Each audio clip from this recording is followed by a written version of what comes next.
Hello there, and welcome to another interesting episode of the interview. Today, I'm so delighted to have Professor Yusufu Turaki to be on this interview. As I always do, I encourage you to actively participate.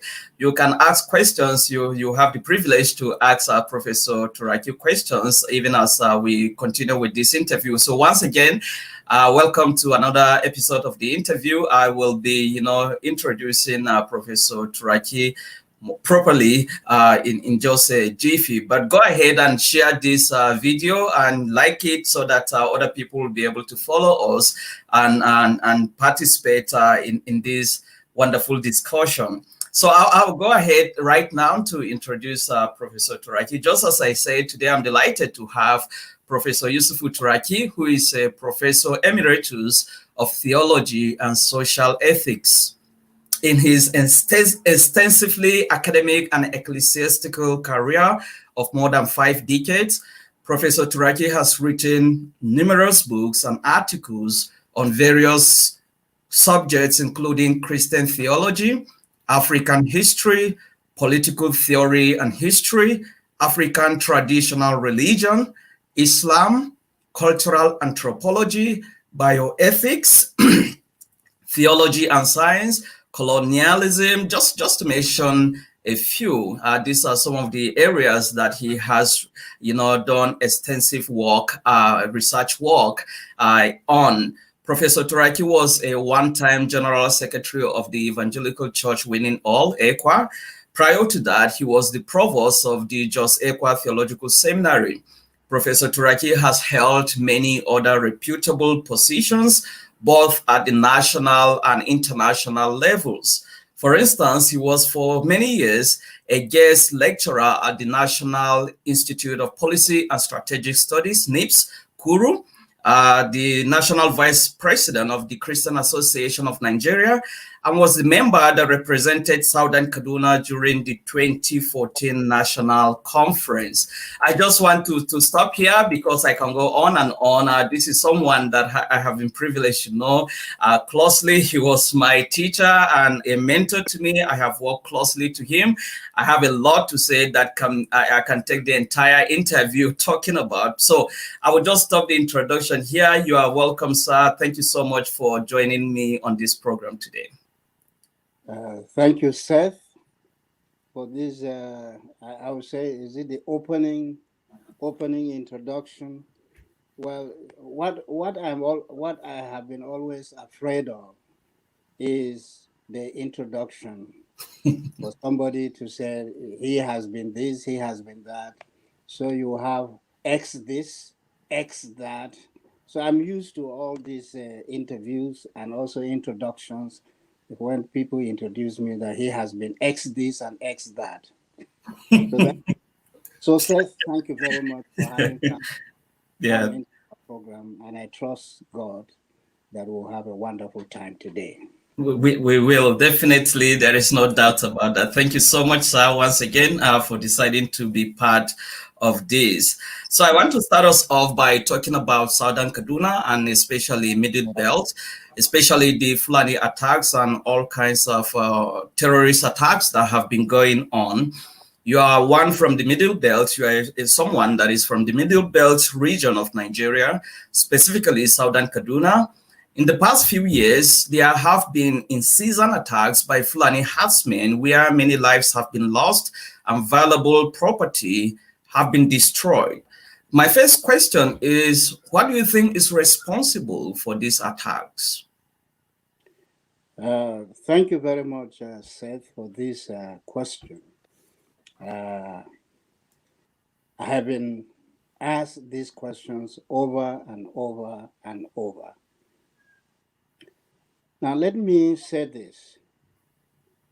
What we're seeing today in Southern Kaduna and generally the Middle Belt areas of Nigeria,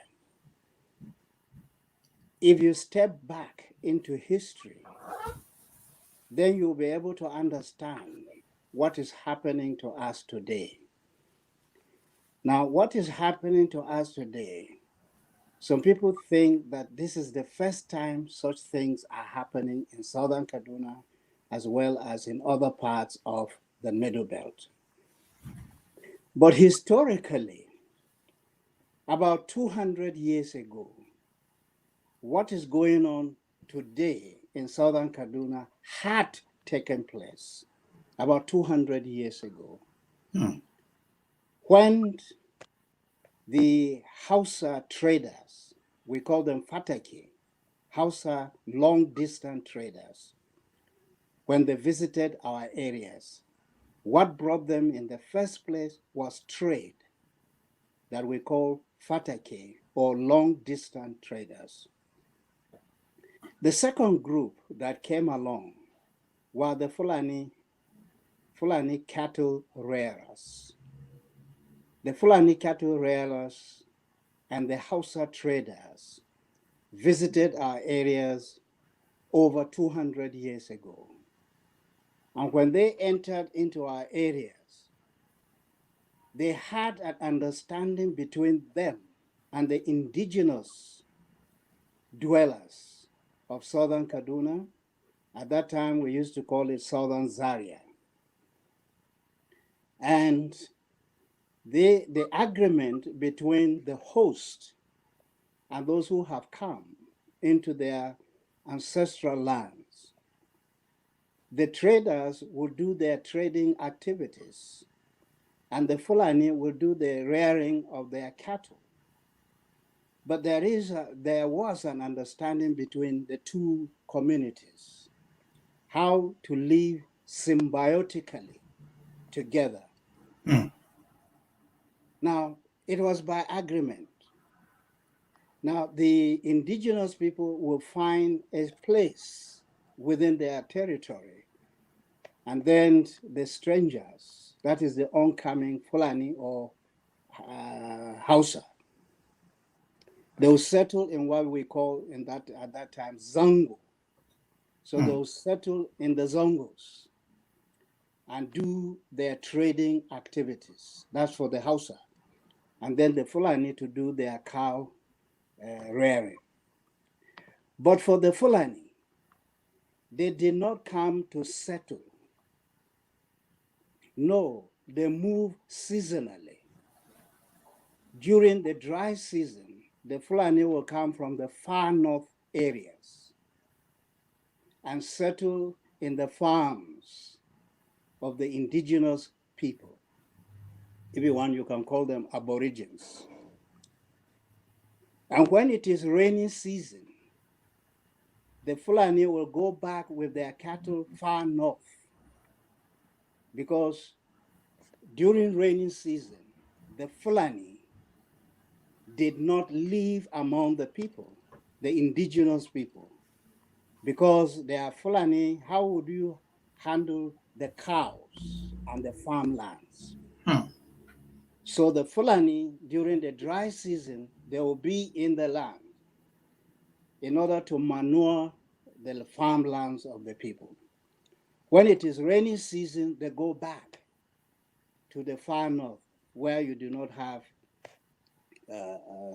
long period of rainy season. So they go back to where they came from. So the Fulani were seasonal people. In the dry season, they come down. In the rainy season, they went up. So that was how it was. And they lived peacefully. And the reason why they lived peacefully was because there was an agreement between the Hausa traders and the Fulani cattle rearers with the indigenous people or the indigenous population in the area. And that was what it was. But something happened historically in 1804. 1804 is the date that we give for Usman Danfodio Jihad, the Fulani Jihad or the Muslim Jihad. But since Usman Danfodio was a Fulani, okay, so he staged a jihad, and through his activities of jihadism, the Hausa rulers were overthrown And then the Muslim Fulani clerics took over the rulership of Hausa land. So the Fulani Muslim clerics who fought the jihad, who fought the indigenous population, the Hausa people, and defeated them. Now, in historical books, you come across what we call the overthrow of Sarauta, Hausa Sarauta system, or the overthrow of the Hausa kings, Sarakuna Hausa. So they were overthrown by Usman Danfodio jihad. Now, the Muslims, Fulani, that were in the southern part of Kaduna today, and to large extent, the Middle Belt areas of Nigeria. Muslims, Fulani, who are in those areas, who agreed with Usman Danfodio jihad, they left their enclaves and went to Sokoto and got the flags, the jihadic flags from Usman Danfodio. So they brought those flags. And the meaning of that is that they have now accepted Usman Danfodio jihad. And they brought it to the indigenous population in the Middle Belt area. And they wage war, the jihad, Islamic jihad, against the indigenous population that harbored them in the first place. So during the Usman Danfodio's era of reign in northern Nigeria, what connected the people, the Fulani and the Muslim Hausa, with the indigenous non-Islamic society, in the first place, it was trade and cattle rearing. These two economic activities, the Hausa traders, whom we call the long-distance traders, the Fatake, and then the Fulani, what they did was cattle rearing. And in the dry season, they manure the farmlands of the indigenous population of the Middle Belt areas.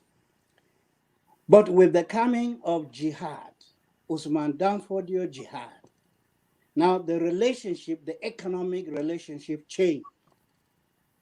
And now you have the religious, social, cultural change.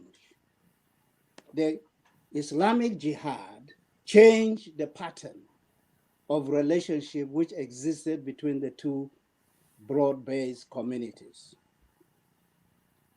What characterized the relationship that existed between the Muslim Hausa and Muslim cattle rearers, that's the Fulani, and the indigenous population in the Middle Belt areas?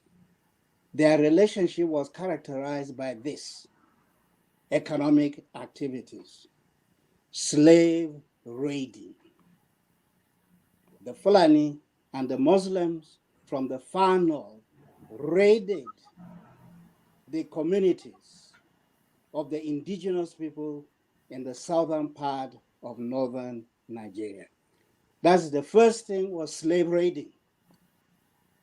So the Muslims were raiding the indigenous populations and they were catching them as slaves. So that is one. The second activities besides slave raiding was slave trade.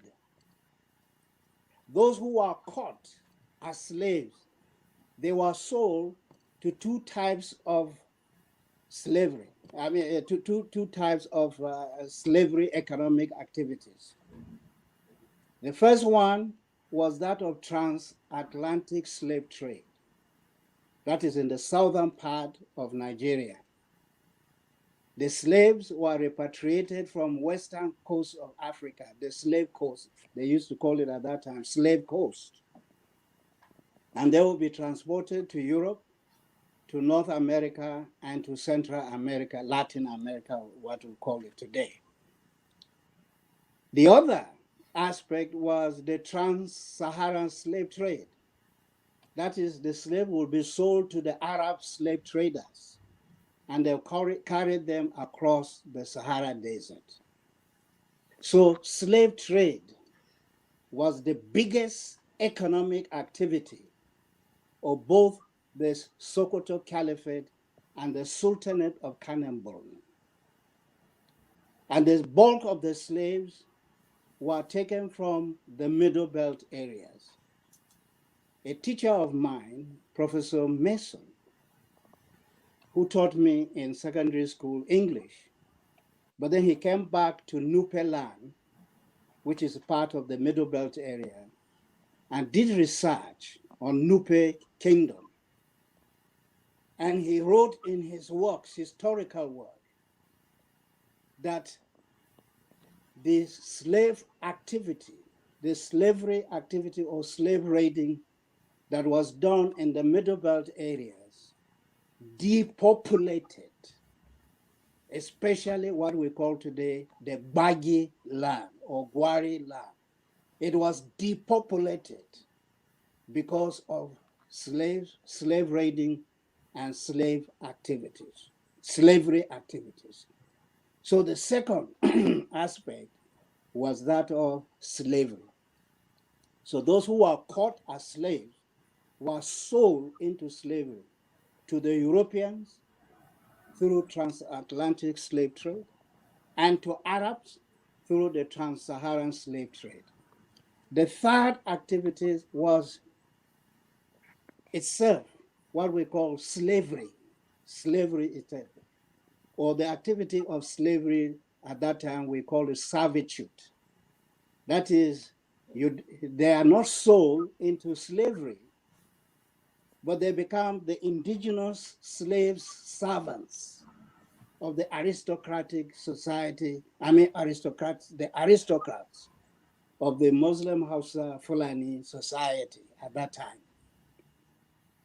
So slave raiding was the biggest economic activity. Slave trade was another biggest economic activity. And then slavery, where you get slaves to work and to do house activities like farming and even the production of human beings. You see the harems. The slave raiders used to have harems. That is slave villages. We call it the Kokona villages. If you go to some parts of the northern Nigeria today, you will find the Kokona people. And these are slave villages, okay? So that was, you see, the relationship which existed at first. It was a trade, Hausa Fulani, Hausa traders, we call them Fatake. And then the rearing of cows by the Fulani. But when jihad came, the pattern, the economic pattern and social relationship got changed. So now your status and everything is now defined by religion. And which religion? Islamic religion. So you are being slave raided because of who you are. If you are not a Muslim, you are very good for slavery activity or slave economic activity. And then slave trade, and then slavery itself. So these were the three major activities that connected the Hausa Fulani Kanuri with the indigenous people that we call the Middle Belt areas across northern Nigeria. That is the southern part of northern Nigeria. So that activity existed historically. It was when the British came that slave raiding, slave trade, and slavery was halted by British and French colonial activities in the western coast, in the western part of Africa, West Africa. So they stopped these activities until independence. Nigeria got independence in 1960. And the first West African country to get independence was Ghana from the British, 1957. And then the French, Senegal, this in Guinea. Guinea was the first French West African nation that got independence in 1958. Now, that was against the wishes of the French, and they were punished by the French because of that. And others followed suit. Now, when the British left, they handed political power to Nigerians. Now, what is beginning to happen now? You see, religious crisis started to rear itself in the late 70s and the early 80s. And it has never abated, but it has been on the increase since the late 70s to where we are now. The activities, religious crisis, okay, I call it the ethno-religious crisis and conflicts, especially in northern Nigeria. Now, to some people, when they see the ethnic and religious crisis in northern Nigeria, especially between Muslims and Christians, they think that that is an economic activities of the present society. But they have not looked into history to find out why has this persisted. Now, when the British came and imposed their colonialism or colonial structures over Nigerians, what did they do? What the British did in northern Nigeria was to create a society, an unequal society. Let me just put it this way. I did my doctoral study at Boston University. I decided to look at how the British evolved their colonial policies and their administrative practices and their attitudes towards two broad-based societies, the Muslim societies and the non-Muslim society. Now, the British decided to have different policies towards these two broad-based societies. The British colonial policies toward Muslims was not the same as the British colonial policy towards the non-Muslim groups. What the British did in northern Nigeria, the British created what I call Anglo-Muslim rule over the non-Muslims in northern Nigeria. That is, they took the indigenous population, especially in the Middle Belt areas, and subordinated them and placed them under the colonial structures, native authority, where you have a Muslim ruler, whether Fulani or Hausa or Kanuri, they now rule over the non-Muslim groups. Okay. That is what I call Anglo. That is Anglo, that is the British. Anglo-Muslim rule over the non-Muslims. That is what the British did. Now, what is the long-term socio-political consequences of that? What is going on, especially in northern Nigeria, between Christians and Muslims and between different ethnic groups? Is because of this. The colonial policies have generated what I call latent hostilities between the Muslims and the non-Muslims. The non-Muslims resented British colonial imposition of Muslim rulers over their lives, over their territories. And that's what the British did.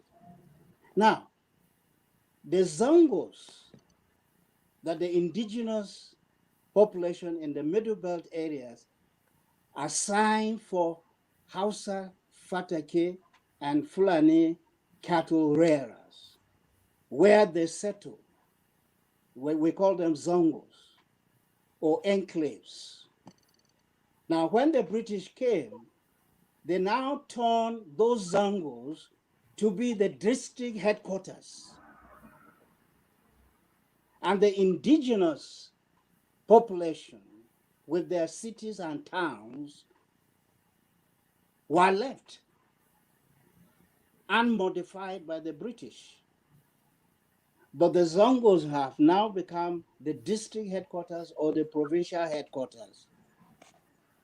And what that has done is that it has changed the political structure of the people, and especially in northern Nigeria, where you have strangers who visited the areas, and the British have now empowered them to become their rulers.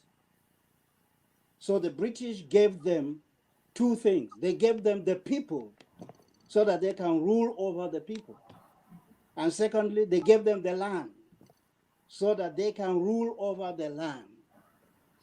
Now, if you hear of fights in the Middle Belt areas about land, about indigenship, this is the cause of that.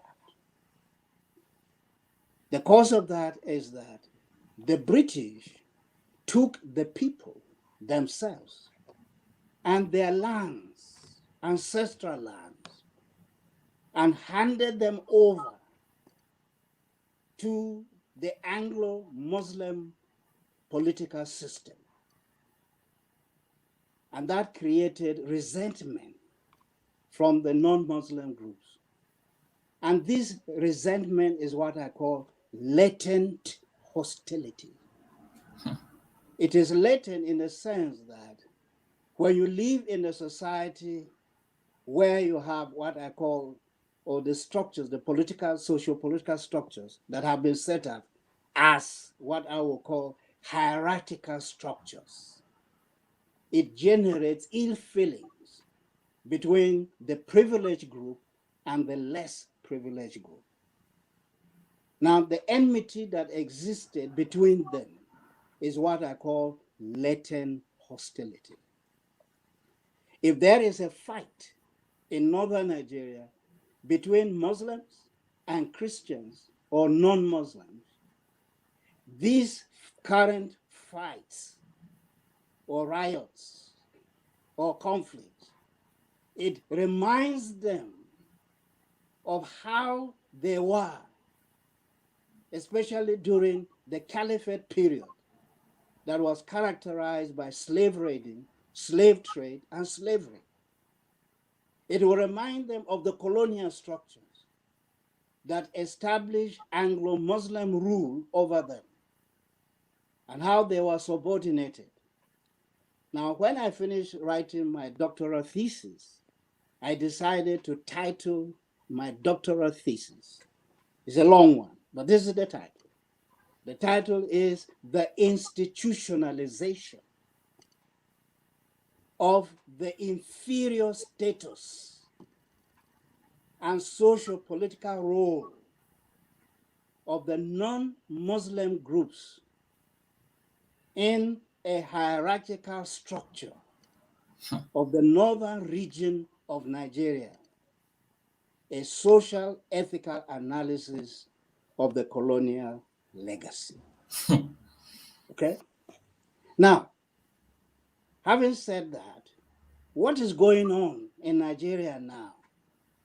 Those of us who don't know history, we think that the fight between the Hausa Fulani and the other indigenous population especially in northern Nigeria, we think that the issues are just, they are just contemporary issues.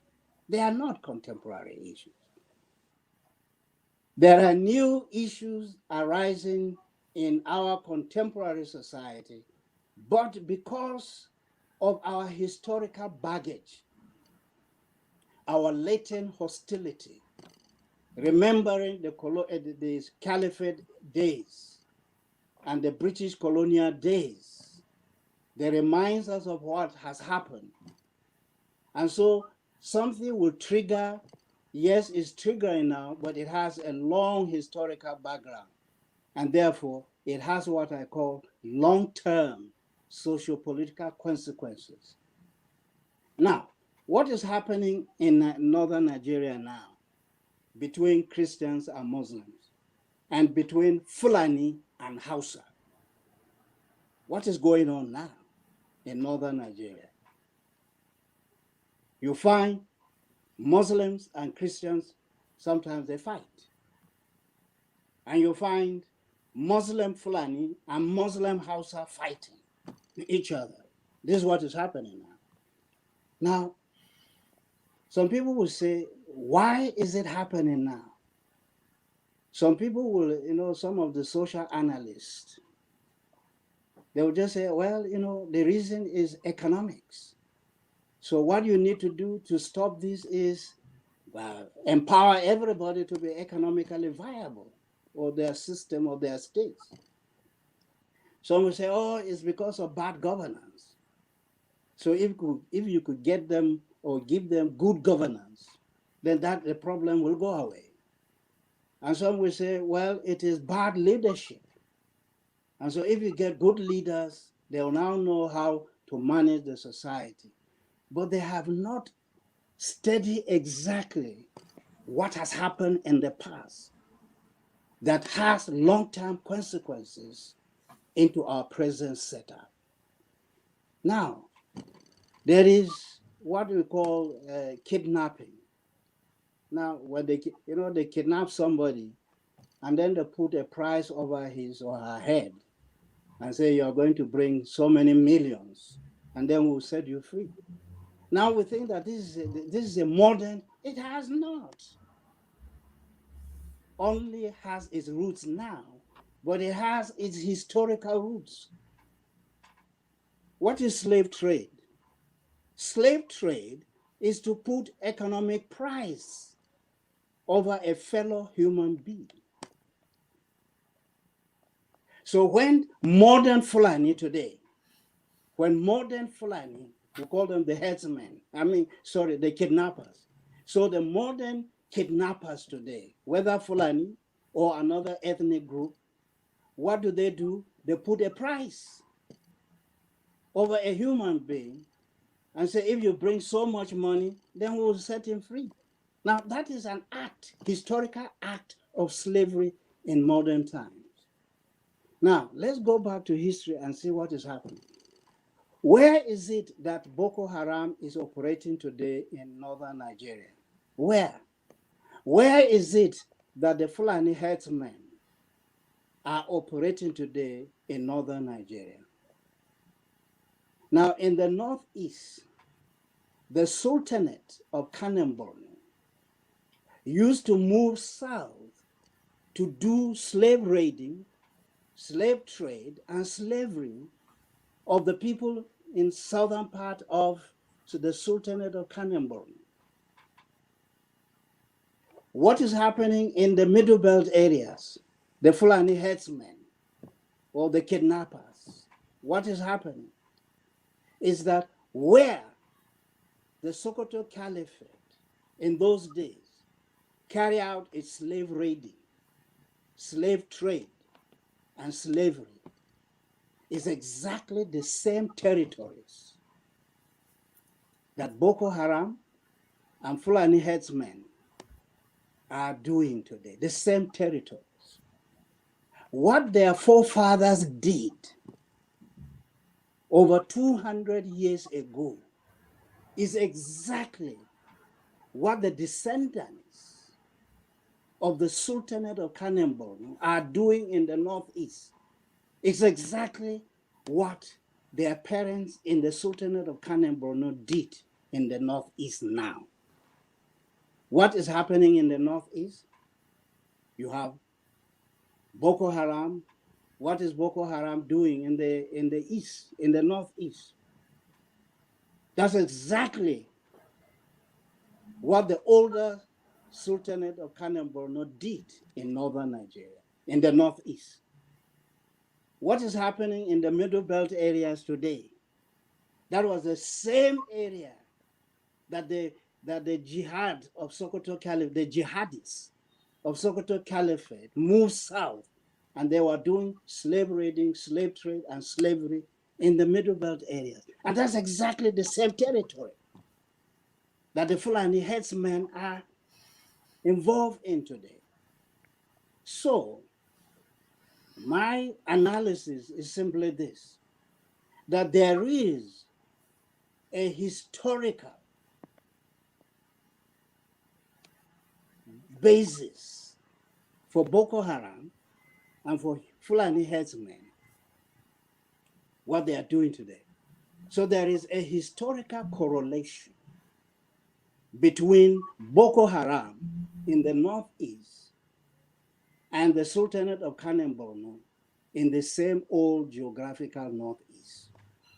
There's a connection, historical correlation between the two.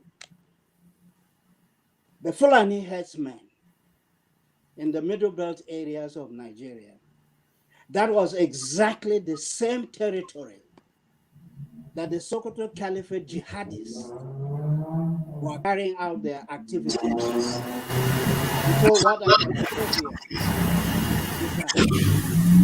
is that there is a historical correlation. There is a strong historical correlation between, there's a strong historical correlation between what the Sokoto Caliphate jihadists did in the same territory that the Fulani headsmen are doing now, in the same territory. Now, if people are talking about economic, they're talking about this, they're talking about that, some are talking about that Islam in the Middle East, the radicalization of Islam that was in the Middle East has come into West Africa and that is going on. Well, that may be correct, but it is just a part of it. But there's history to it. And my emphasis is on the historical correlation which existed or which exists between the present day Fulani headsmen activities in the Middle Belt area with the Sokoto Caliphate jihadists, what they did in the same territory. The same thing, Boko Haram. If you ask, who are Boko Haram people? Who are they? The both of them come from where? From the historical Sultanate of Kano. And what they are doing now was exactly what their forefathers did in the same territory. Who are the Fulani headsmen? Who are they? They are the descendants of the Sokoto Caliphate. And what their forefathers did in the Middle Belt area is exactly what the Fulani headsmen are doing today. So that is the way I look at it, and this is the way I see it. So what is going on in Nigeria now? So if there's a religious fight somewhere, the economists will come out with their economic analysis, but without history. The sociologists will come out with their sociological analysis, but without history of what is going on now. And the religious people will come out with their religious theories without history of what has taken place. Okay? Now, if somebody says that there is no connection between the Fulani herdsmen's activities in the Middle Belt area with the jihadists of Sokoto Caliphate, I would say that these people have become ahistorical. That is, that they don't respect and they don't honor history. You see, parents have values, and these values they pass on to their children. And it will go to continue from one generation to another generation. So the British have left the sea and leaving who? The Africans. The British came when the Africans were fighting each other. The British came when the Muslims and the non-Muslims were fighting each other. Now the British have removed their covering. Who is left? The same Africans. But what do they have? They have history. They have history. And Africans or Nigerians now have gone back to relive their history. The Fulani headsmen are reliving the history of their forefathers. The Boko Haram, they are reliving the history of their forefathers. But under what guise? Under Islamic guise, or the name Boko Haram, or the name Fulani headsmen. But they are not different from their parents. It is a circumstance that is different. So that is how I see this. And my analysis came from my serious, inductive, in-depth study of how the British colonial administration set up what we call Nigeria today. And so when politicians start talking about politics, and when religious people start talking about religion, and when economics or economists start talking about economy, and anthropologists and so on and so forth, but they have not defined how did the British establish the Nigerian social order, the political social order. How did they do it? What is happening to us now is a long-term consequences of what has been done in the past. Now, some people have always criticized me that why do you have to go back to the origin? Hey, we are all Nigerians now. Hey, let's talk about now. How can you talk about now when your values, when your social values, when the way you see and interpret yourself and your identity is rooted in history and your identity? Okay? And that is what carries you right through in life. And so you have to revisit how we were and what has happened to us and how can we become better. And you can't become better unless you know your background, unless you know history. Nigeria will never move from this chaotic scene, chaotic environment that she now has, unless she goes back to history to examine what structures were set up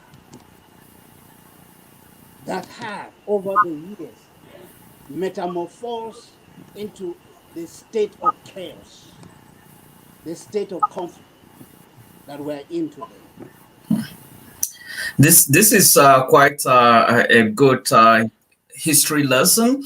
And if you are just joining us, I just want to remind you that this is just the first question I asked the professor. And the professor, as I've always known him, has not changed. I mean, if I allow him, he can go for the next 2 hours, talking about this, this first question.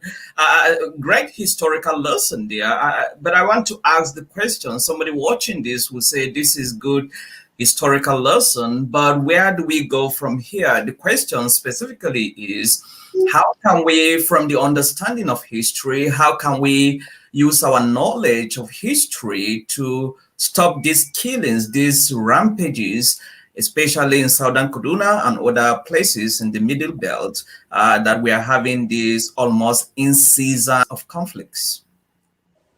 Well, thank you very much.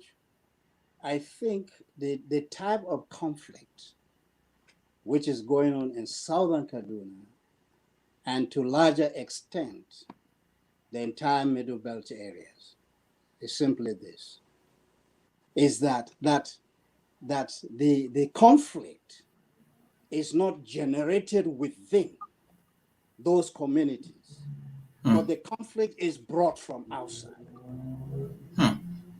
It is an external conflict brought into a place. Okay. And that is what we need to address. Why would a group that has no historical background to the lands, to the ancestral lands of these people, how would somebody from outside will now come and say, this land that you are on also belongs to me? And that is a big issue. So the fight, we can call it religious, we can call it economic, we can call it whatever we want to call it. But the fight, the fundamental issue is that of land, the ancestral land. What is going on in Southern Kaduna between the Fulani herdsmen and the indigenous population is the question of land. And the question of land is being used, it has a religious usage.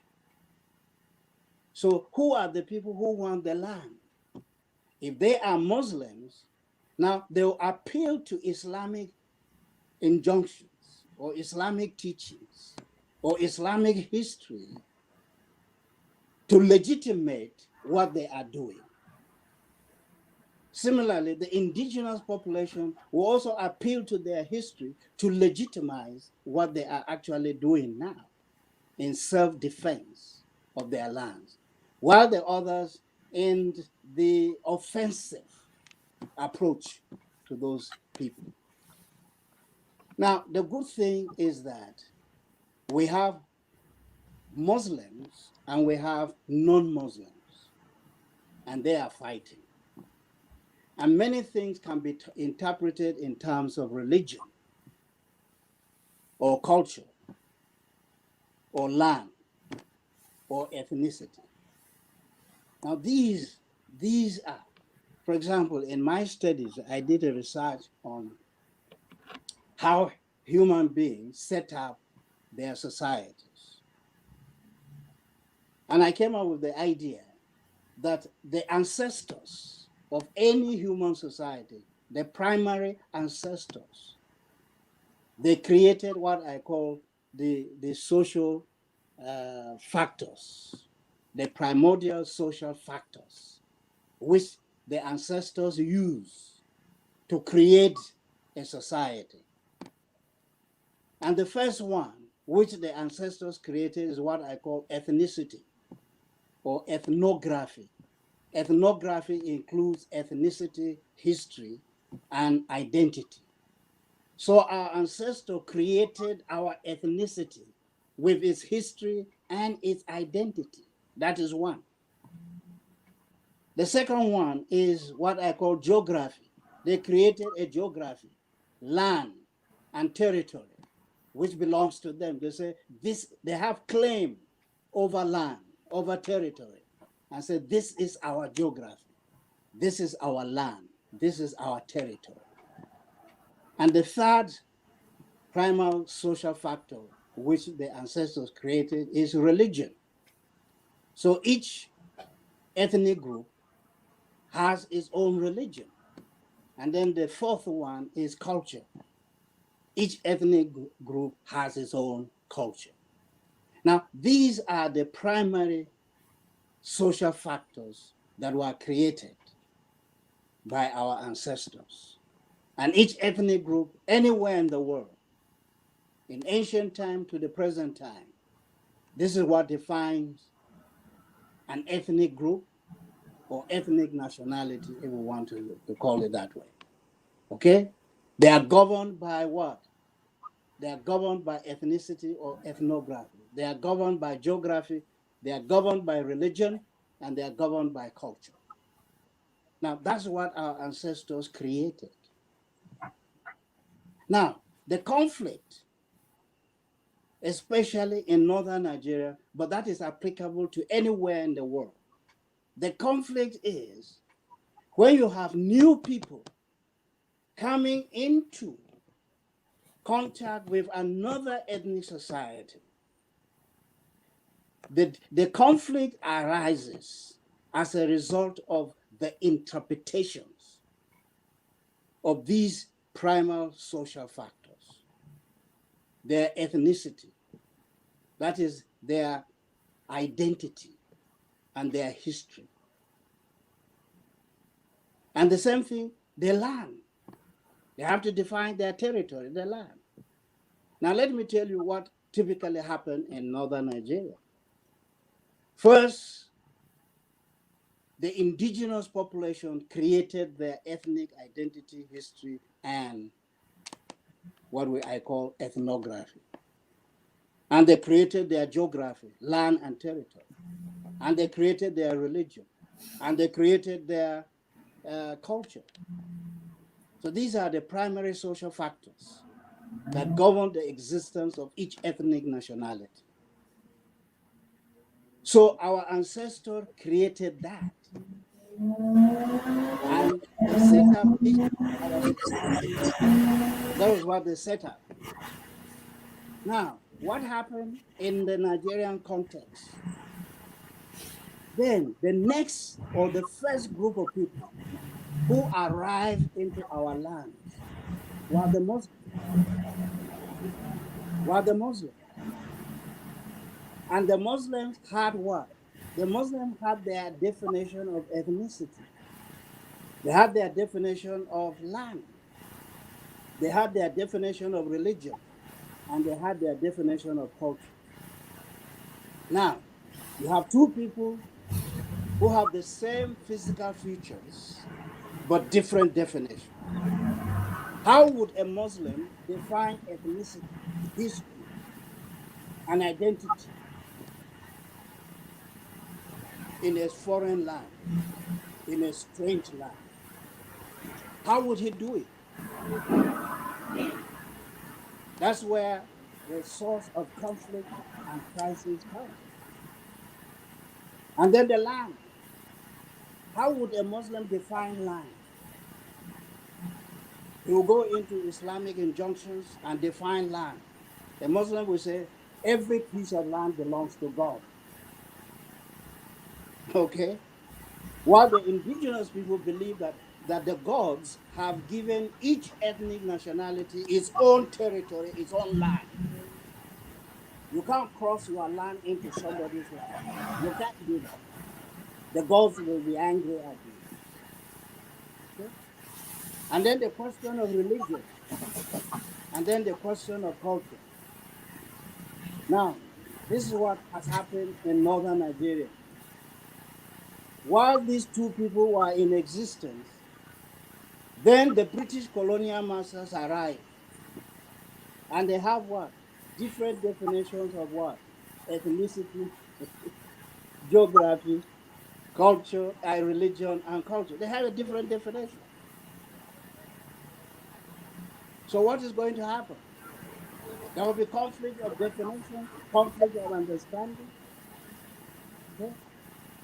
While the British were there, their colleagues also came, the Christian missionaries. And the Christian missionaries have a different understanding of these four primal social factors. Okay? Then, when the colonial masters left, who now took over the reign of powers in Nigeria? The politicians, the nationalists, and the politicians. And each politician is coming from a background. How did they define ethnicity? How did they define geography? How did they define religion and culture? And then the soldiers arrived. How did the soldiers define the same primal social fabric? Now, this is what Nigeria is right now. That the long-term consequences of the various and different interpretations of who we are as a people, our ethnography, that is our ethnicity, our history, and our identity. None of the three that I have mentioned has the same definition of who we are.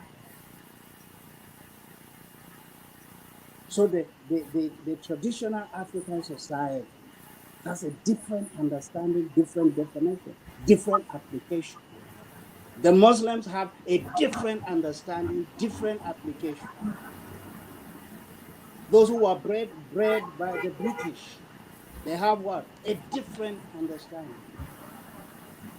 And then the politician. If you're a politician from the north, you have a different understanding. A politician in the north will say, oh, okay, I can't live without Sharia. Oh, I can't live without Sharia. So they insert Sharia into their problem. And somebody in the north say, how can I live? It must be this. Now, that is where our country has become stagnant. We can't move until all these definitions have been defined. And that is why the problem of Nigeria today is lack of what I call national ethic. That is, we don't have national ethical structure that can moderate the excesses of all ethnic nationalities, of all religions, of all cultures, of all values. We don't have national values. Some people will say constitution. Constitution is a paper document. Constitution has never been written in the hearts of Nigerians. If you go to different parts of Nigeria, they will have different application of Nigerian constitution. If you are from typically far north, they have a different definition of a Nigerian constitution. And if you go to the deep south, they have a different definition of Nigerian constitution. If you go to the middle, they have a different definition of Nigerian constitution. Why? It's because we don't have a national ethic. We don't have a national ethical structure. Now, what is the solution? Now, I've spent most of my life to evolve a solution to our problem. And how do we understand that? First of all, I will take all human beings back to where we all came from. First, we are all created by God. Okay? So God is our creator. He created all of us. Okay? Now that is important. The fact of creation by God is very, very important. Nobody came to this world through his or her own power. It is through the love of God that he created humanity. So, creation becomes the primary foundation of addressing our differences, our ethnic differences, cultural differences, religious differences, and so on and so forth. Creation becomes the key. Now, where do we go from here? From creation. Now, God created all of us. And we're all human beings. We are different.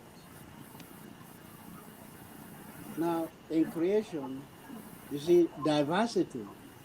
When God created us diverse, our diversity was normative.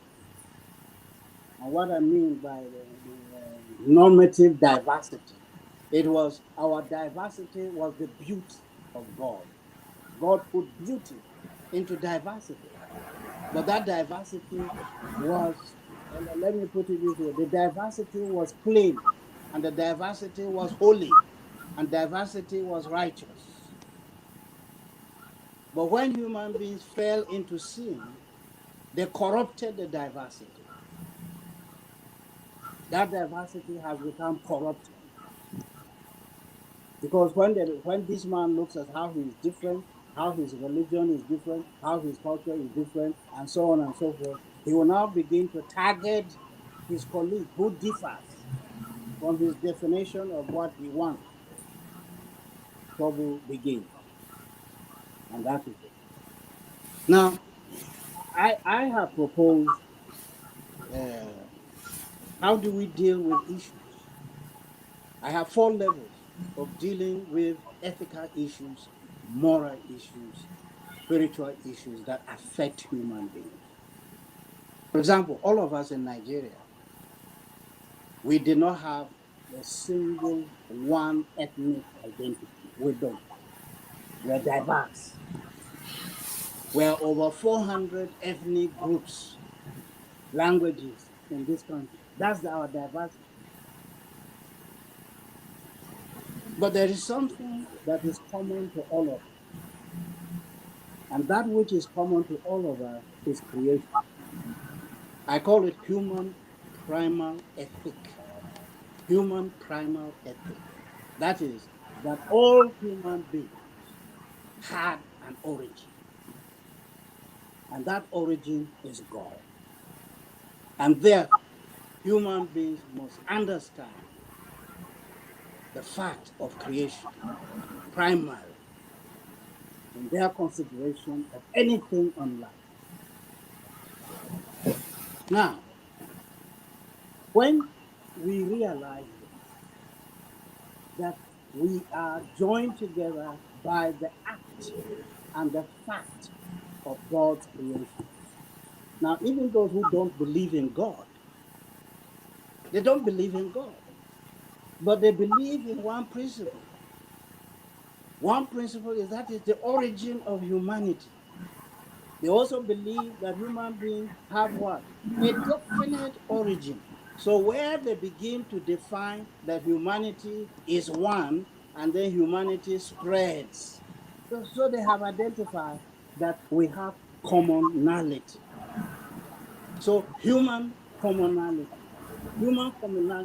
is rooted and founded in the fact and in the act of creation. Now,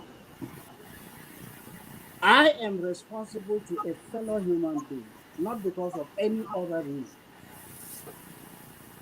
but because of one reason: the act and the fact of creation. So I relate to fellow human beings based upon what? Creation. I don't relate to human beings based on any other reason apart from creation. Now, some people say, hey, religion binds us. I say, are you sure that religion binds us? Don't you know that religion divides us? Okay. Now, in some religions, they will tell you that if this fellow does not convert and become like you, believing in this religion, it is his head. You chop it off, you kill him, you maltreat him, you set him aside. He doesn't belong. So, religion is not the basis of our unity and the basis of our commonality. It's not religion, but it is the act and the fact of creation. So I'm responsible to a fellow human being on the basis of creation. Okay. Now some people say, science or philosophy. I say science and philosophy. Some sciences will tell you to do what? To use some human beings as guinea pigs. in your scientific experimentation. Some will say philosophy. Philosophy will not do it. Some will say culture. Culture will not do it. The only reason that human beings have in order to build the foundation of their unity, commonality, their relationship is the fact and the act of creation. Okay? So I'm responsible to fellow human beings, not on any other basis, but on the basis of creation. Now, I have stated that if you go to religion, religion will never bring you together. Religion will divide you. Some religion will say kill. Some religion will say discriminate. Some religion will say do whatever you want to do with this fellow who does not belong there. So religion is not the basis. So creation is the foundation of our human commonality. So the solidarity of humanity, the brotherhood and the sisterhood of all human beings is rooted in the act and the fact of creation, nothing else. And whatever you pick, you run into crisis. Now, let's pick religion. The Christians and Muslims in Nigeria, according to the articles of their beliefs and practices, has that brought them together? No. It can only divide them. But if they will realize that what binds them together is creation, they are creatures, they are God's creatures. And if they believe in evolution, okay, they are evolutionary children. Okay? So creation becomes the basis. Okay? Now, how can I, as a Christian, relate to a Muslim who has a different belief from mine? Okay? A Christian believes a Muslim, and it's vice versa. A Muslim says if you don't become a Muslim, a Christian will go to hell. And a Christian will tell the Muslim that if you don't believe as a Christian, you will go to hell. Okay? So that's what they say. But when they purport and know and realize that they are creatures, they are creators. And so they have two things that I call, they have responsibilities to each other. My responsibility to a fellow human being is based on the fact and the act of creation. My responsibility. I'm responsible to you because you are a creature. Okay? And it is not only responsibilities, but I'm related to you. My relationship to you is based on creation. I'm related to you or based on creation. I can say you are black, I can say you are white, I can say you are green, but as creatures, fellow creatures, we relate to each other on the basis of creation. And we are responsible to each other on the basis of creation. Now let's suppose that tomorrow, in the whole of Nigeria, that every Nigerian is going to relate to a fellow Nigerian on the basis of creation. Who is going to discriminate? And on what basis are you going to discriminate? It will be on a wrong philosophy. Okay? You see, when you look at a religion and you look at God, the attributes of God, and then you find fellow human beings who claim to be religious and claim to be worshiping God, but their acts and their activities are diametrically opposed to the attributes of God. When we say that God is holy, God is righteous, God is merciful, God is forgiving, and yet you find the followers of this God in their acts, in their activities, in their attitudes, in their behavior, and in their social practice, it is diametrically opposed to the holy attributes of God. So, what are these people talking about? They are talking about a God whom they don't know. They don't know him. Have you ever seen God taking a pregnant woman and dissecting a pregnant woman, remove the child from the belly of a pregnant woman, and dash the child on the ground and kill it? And the fellow comes to tell you that God has tasked me to do that. Which God? I call them philosophical gods. God of philosophy. God produced, conceived from human mind and human senses. So they produce knowledge based on human senses and human reason. But it doesn't come from God. You know, the Holy Scripture said that there are people who will say, Lord, Lord, Lord. But the Lord will say, I don't know you. I didn't send you. They sent them. So there are religions that have been created by human beings. Through what? Metaphysics, not philosophy. You see, you can build religion based on revelation or metaphysics. And what I mean by metaphysics is simply human reason and human senses. Now, that is what goes on. So in Nigeria now, what is the solution to our problem? We have to go back and accept the fact and the act of God that we are all creatures. And for us to accept our responsibility, that we are responsible to fellow human beings on the basis of creation.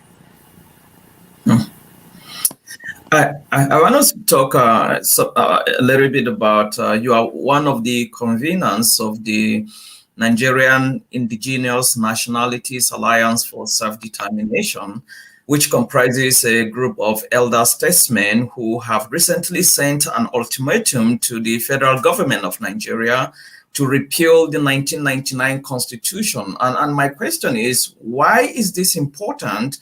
And why is this ultimatum? Why this ultimatum at this time? Well, if you look at the historical development of constitution making in Nigeria, let's go back to the beginning. Before the Muslims came to our lands, we have been in existence. Before the colonial masters came, we have been in existence. Before Christian missionaries came, we have been in existence. Before Nigeria was created or formed by the British colonial masters, we have been in existence. Now, there is one thing that is fundamental, and which is based on what I call natural human rights.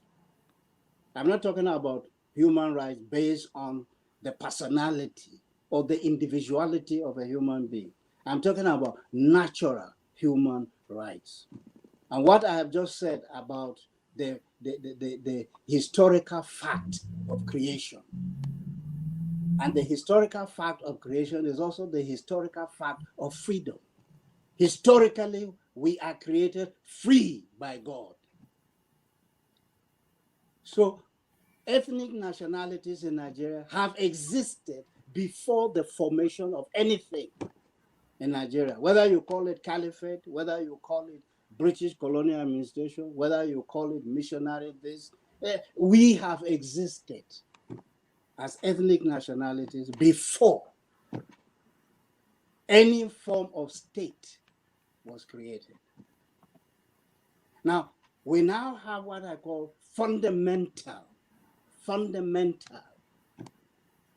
rights, and I call it natural rights. Our sovereignty is God's given. That's our sovereignty. It isn't a human being that creates your freedom. No, you are historically created free. And our sovereignty is historically free.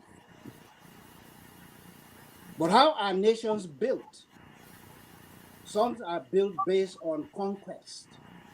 One human being rising up because he's stronger than this one, he beats him and then enslave him and then make him a subordinate. Now, from what I have just discussed, that a human being has what? Creational responsibility and creational relationship to fellow human beings. How would a fellow human being see the other one and subjugate that fellow human being under his rule or under his power? That fellow is not creationally responsible. Okay? So fellow human beings are creationally responsible to each other. And they are also creationally related to each other. So the way to look at constitution making is that you have to consider the people, you have to consider their natural human rights, their natural sovereignty. Okay? Now, the sovereignty which Nigeria was created, how did the British, how did the Caliphate set up their sovereignty over others? By conquest. How did the British set up their sovereignty over others? Conquest. Okay? Modern day today, how do you create a state? Okay? By contrived constitution. Now, some people think that once you see a constitution, you think that constitution is based on justice. Constitutions are never based on justice. Constitutions are based upon human arbitrariness. They are arbitrarily made. They are not based on justice. You see, the opinion of few people, you take the opinion of few people and impose it upon the majority. That's what any constitution is not based on natural justice. It is based on human opinions and usually dominance. It is an opinion of some few people that becomes dominant and it is imposed upon others. How did the British set up? How did the British raise the Union Jack? 1st January 1900 in Lokoja. Through conquest. Economic conquest. From Royal Niger Company to they bought the whole thing from. So people can talk about all these kinds of things. Now, so who constituted Nigeria in 1st January 1914? Which Lord Lugard did by bringing the Southern Protectorate and the Northern Protectorate. It means that somebody has created what? His sovereignty over them. And they decided what they did. And then 1960, 1st October 1960, the British granted independence to all Nigerians. The British did not grant political independence to the following constituent parts of the nation.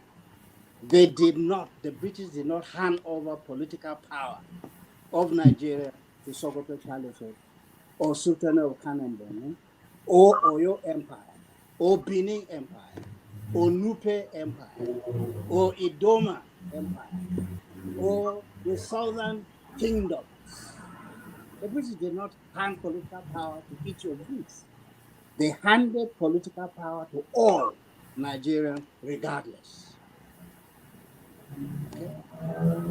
So that is how the independence came. And then the 1963 the Republican Constitution. Now, after that, then 1966, the military came in. Okay, so Nigerians in the first place, the processes from 1952 have started in the 40s. Nigerians were thinking of how to make a constitution.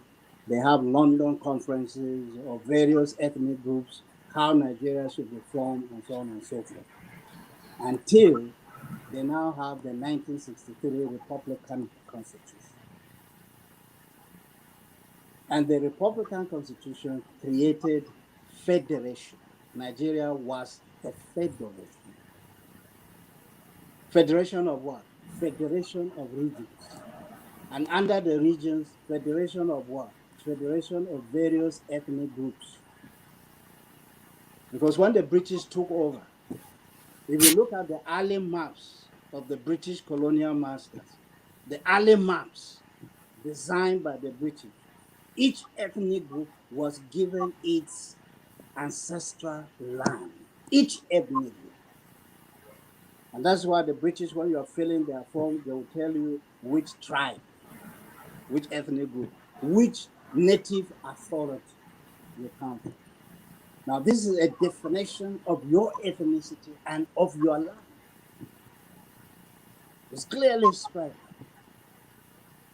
Now, that died in January 15, 1966, the first military coup. They died. Federation died. Well, Eronsi came out with the provinces. Say, okay, let's go back to Nigeria becomes a group of provinces. So no longer regions, but now provinces. So he created Nigeria as group of provinces. Okay? So the provinces now become the federating. But provinces are just convenient geography. Convenient geography created by the British to run the country, the provinces, and so on and so forth. Then, so the military now move away from federation, true federation, to unitary system of government. Now, I have done a lot of studies of the Latin America. You see, Latin America for some periods, hundreds of years, Latin America was ruled by soldiers. Most countries in Latin America were ruled by soldiers.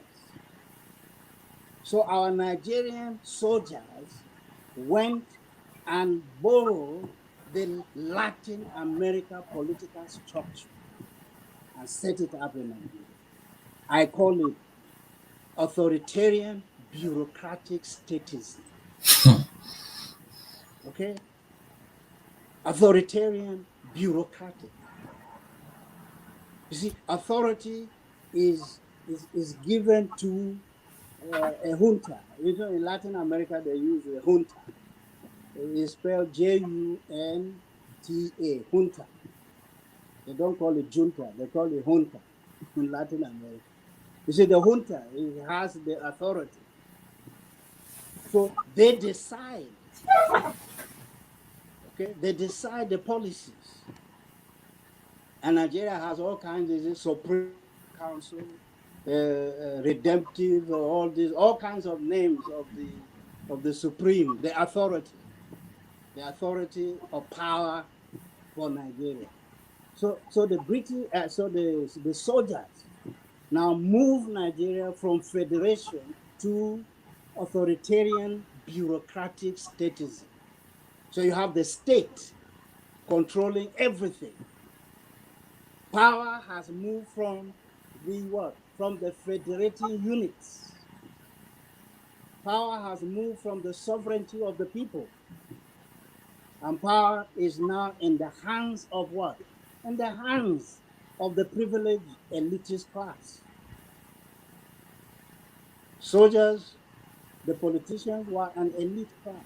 Soldiers, another elite class. So power has moved away from the people and is now in the hands of the elite class.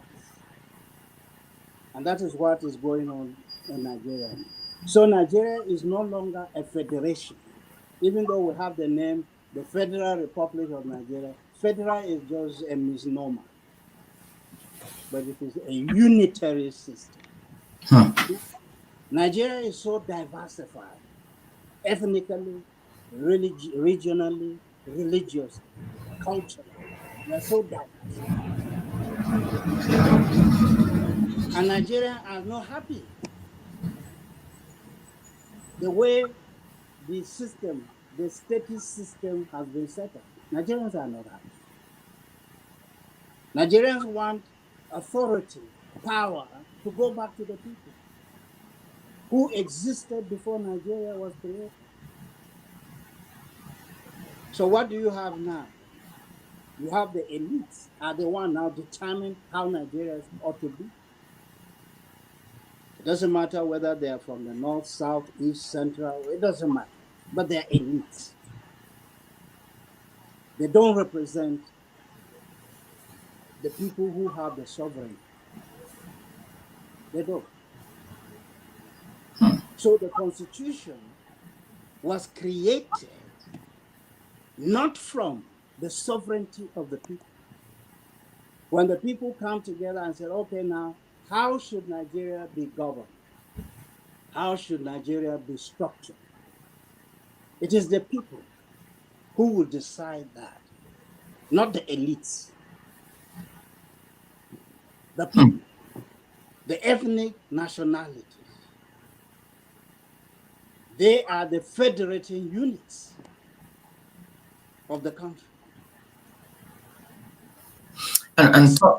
Except if you want to deny them of their God-given sovereignty and historical freedom. So if you want to deny them that, then a usurper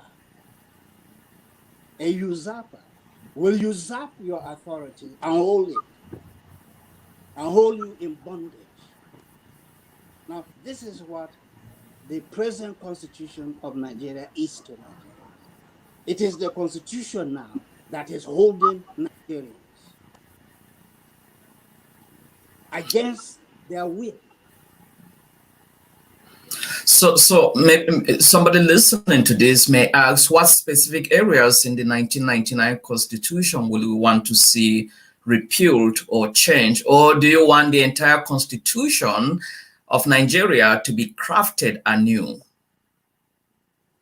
The best way to do it. And now, how do you fix an old car? You look at it, you say it's the tire, the tire problem. So you go and buy new tires and fix. And then the car will run well for a few days. And then the exhaust pipe is the problem. And then you go and buy the exhaust pipe. And then tomorrow is another one, and is another one. Now, you see, panel beating the 1999 Constitution. And Nigerians are not good at panel beating the Constitution. Do you know why? Because elitist interests. The elites will claim that they are speaking for and on behalf of their people, but they are asserting their self-interest. And that is what goes on. So the whole thing, do you want to panel build a car, or you want to buy a new car? If I have the means, I would rather buy a new one. Exactly. Now, but Nigerians are intelligent people. Nigerians are the most intelligent people in Africa that I know of. But we have been bedeviled We have been deviled by three major political issues: ethnicity, religion, and regionalism or sectionalism. And Nigeria, the way we are, you can't cross over these to form a united, you can't, because the politics of ethnicity, regionalism, and religion, do you know that no Nigerian will ever be elected except if he uses the political card of ethnicity, religion, and regionalism? And Nigerian political culture is caught up by this syndrome. No Nigerian would get elected into any political office in Nigeria without the use of ethnicity or religion or region or section. And the reason why this is so is because these are the pillars that the British use to set up the Nigerian political social order and Nigerian political culture. The British did that. And we're yet, and if we don't go beyond that, we are going nowhere. We are going nowhere. Right? Because if you want to do something, one ethnic consideration will come.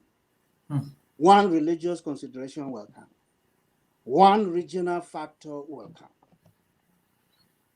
Talking about what, sorry to interject, talking about what the British did, do you think that the 1914 amalgamation of the Northern and Southern protectorates was a mistake?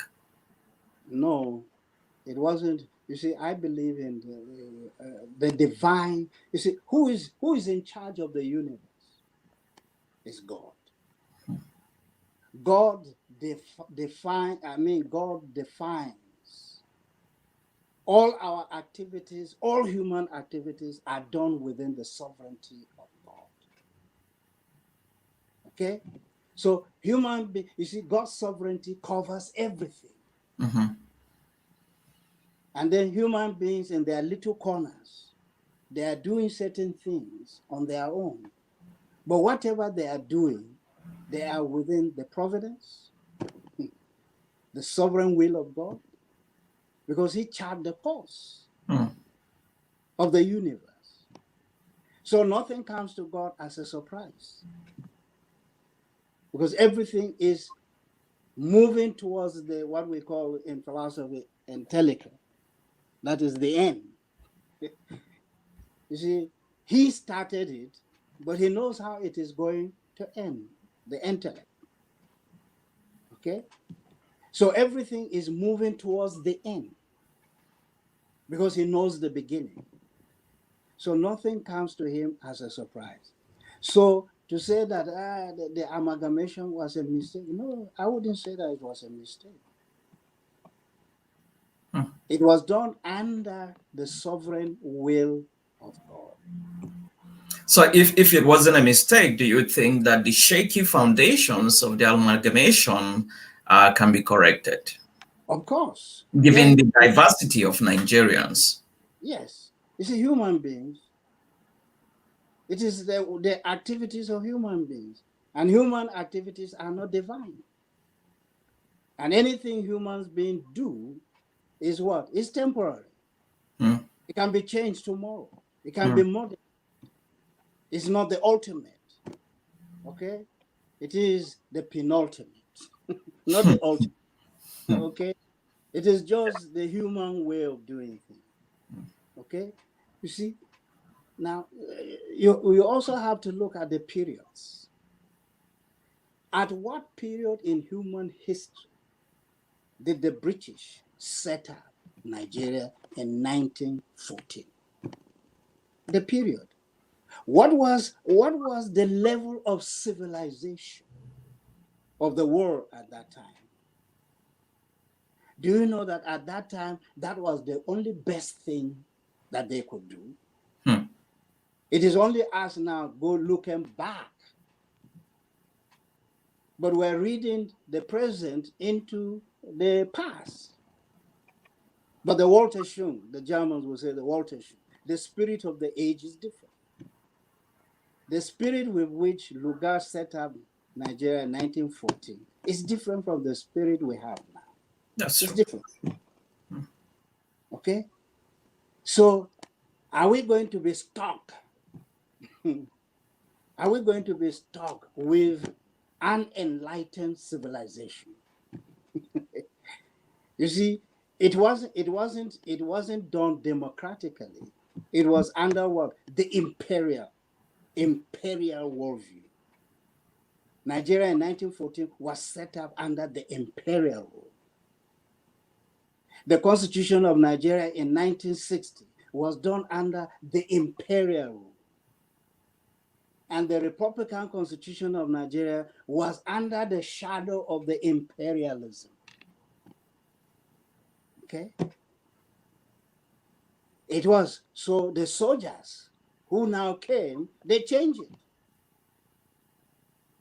Okay? They changed it. They changed it from imperial structures.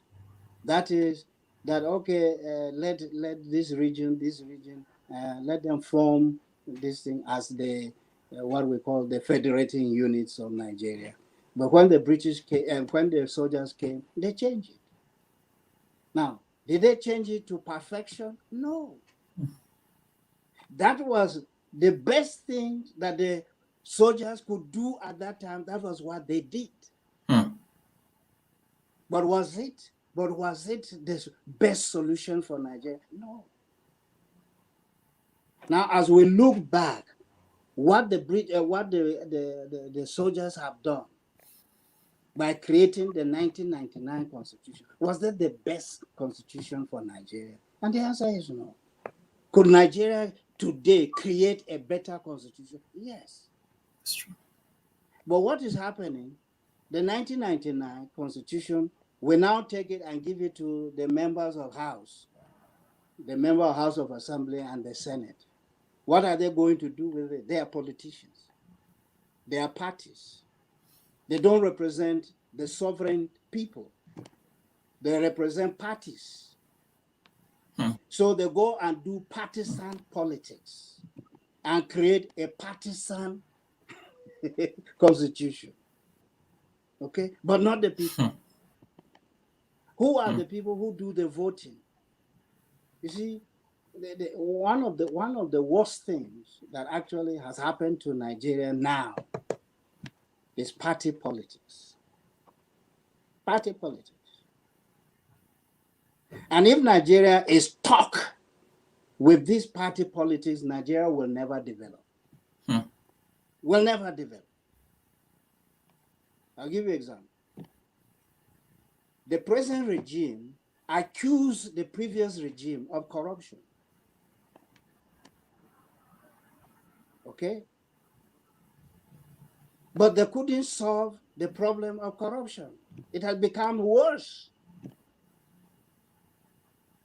Why? Because they are not responsible to the sovereignty of the people. They are responsible to the sovereignty of political parties. And so the parties don't represent the people. The parties represent elitism. It is what the elites want. That's all. The Constitution has given them powers over the people. Now, people are talking to the present regime. Are they listening? No. They have no reason to listen to the people. They have no reason. The one who gave them the powers is what? Is the Constitution and the parties. And they are responsible to two things. Politicians today in Nigeria are responsible to only two things. They are responsible to the Constitution, one, and they are responsible to their parties, and not to the people. Now, If Nigerian people now decided that we're now going to have a new constitution, and it will be decided by the sovereignty of the people, it will be a different constitution. The way Nigeria is arranged will be different. The people will now take responsibility. Now, if you criticize the government now in Nigeria, if you criticize government now, and if the government is not happy with your criticism, you know you are in for it. Or you are in for it. So you have no basis to critique the government. The only responsibility for you is what? Is to sing the praise of the government. If you sing the praise of the government, you have all the rewards and statuses. They will send them to you. Why? Because they are not responsible to you. They are responsible to the Constitution and to their party. That's all. And talking about, the Constitution, the need for to do away with elitism, I want to take us a little bit back to the national conference that was organized by the previous administration in 2014. You were one among the 500 delegates that participated in that national conference that was organized or formulated by President Goodluck Jonathan. After a period of about 5 months of intensive deliberations, the conference delegates came up with 600 resolutions and produced a massive report that was 10,335 pages that was submitted to the government for review and implementation. But after that, Nigerians did not hear anything about that report again. And since none of the resolutions and recommendations of the 2014 conference was implemented, will you say the purpose of the conference was achieved? Okay, you see, my this internet is freezing up. Okay. So all that you said, I didn't hear. Okay, I'll repeat that because I think this is important. I was just talking about the national conference of 2014. You were among the 500 delegates that participated in that national conference that was organized by President Goodluck Jonathan. And you, after a period of 5 months of intensive deliberations, the conference delegates, which you were among, you came up with 600 resolutions and produced a massive report that was submitted to the government. What I would suggest, we need to close so that I restart the system. Okay. Yeah, if you log out and try to come back, I'll be able to see you. So I would suggest you log and come back and try to re-enter your credentials. All right, I've been having a very wonderful conversation with Professor Yusufu Turaki, who, just my first question took him about 35 or 40 minutes to answer. I still have quite a bit, because this is a rare interview. I still have quite a bit that I want to ask the professor. And so I will encourage you, if you haven't shared this conversation yet, to go ahead and do that. I still have a couple of things I want to ask the professor. This is a rare interview. I will bet you probably the longest interview you can find of Professor Turaki out there on the internet. So I will encourage you to share this video. And if you have some of you have asked some questions, I will see whether I will be able to respond to those. So Professor Turaki will be coming back so that we'll continue with this conversation. And thank you so much. Those of you that have been commenting and some of you that have been sharing this conversation, I appreciate that. Keep doing that. In case you haven't done so, it's been a wonderful conversation with Professor Turaki, who is very busy. To have him, it's a great privilege, just as I said, to have him to participate, to agree to be part of this conversation. So once again, I appreciate all your comments. I appreciate all the things that you have been doing. I'll be waiting for the prof. As soon as he comes back, we'll continue with this interaction. But it's been mind-boggling. He has taken us, down memory lane, or I mean to history, to remember the lessons of history, talking about the amalgamation of Nigeria in 1914, the northern and southern protectorates. He has also talked about some of the religious and socio-political issues, the foundational historical issues, that have been, affecting the country. So I'll try to see, as soon as Professor Turaki is back, I will try to, reconnect so that I will continue with this conversation. It looks like he's trying to connect. It hasn't yet connected. As soon as he does that, he's saying device is not connected. As soon as that is sorted out, I will be able to continue with this conversation. I can see Reverend Eli Kerek, David Yakubu, James Jamesh Kiak Bakut, Adams Kadima, and all of you that have been commenting. Thank you so much. Humphrey, Usman Joel, Timothy Jacob, and Ezekiel, Usman Joel, Sarah Kubruk, Peter Elias. Just keep the comments coming. Professor Turaki is trying to reconnect so that we'll continue with this conversation. As soon as he does that, we'll continue with the interaction. But it's been mind-boggling. I was privileged to be taught by Professor Turaki. So this is reminding me several years ago how we'll sit in his class and he'll go on talking, which is very fascinating. And I have also been privileged to work with him closely in research and other endeavors in the past. And it's a real privilege, I can tell you, to have him be part of this conversation. Once again, thank you so much. This is the interview, an interesting episode with Professor Yusufu Turaki. Please continue to hang around. Don't go nowhere. We'll continue the conversation as soon as the professor is back. Reverend Joseph Hayab, thank you so much for your comment. Emmanuel Junior Zaka, Bartholomew Benjamin, and Sheikh Kwasu, Magaji Daniel. Thank you so much, Levi Samba, Charles Bijimi, Haman Banjiram. Thank you for all of you, Umar Bature, Ibrahim Sheleng. Thank you, all of you, for all your comments.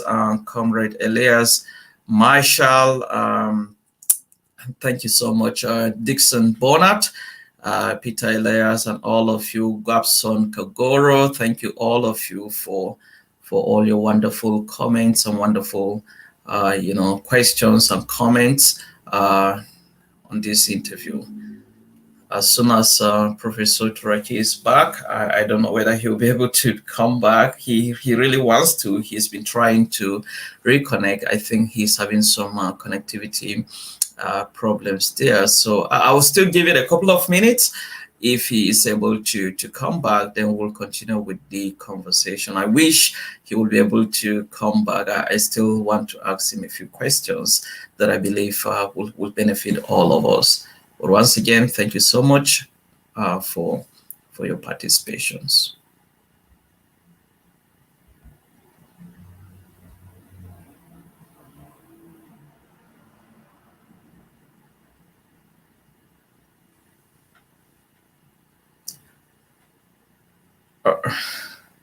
Prof, if you can hear me, I can see you trying to reconnect.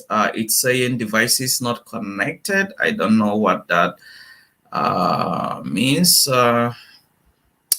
If you're able to do what you did previously. Right now I can see you in the background, but I won't be able to add you because it's saying the device you're trying to use is not connected. So if you're able to sort that out, that would be great to have you back. Okay, he's still resilient. He still wants to come back. Reverend Gambo Waziri, thank you so much for your comment. Isaac Brock, thank you so much for all your comments.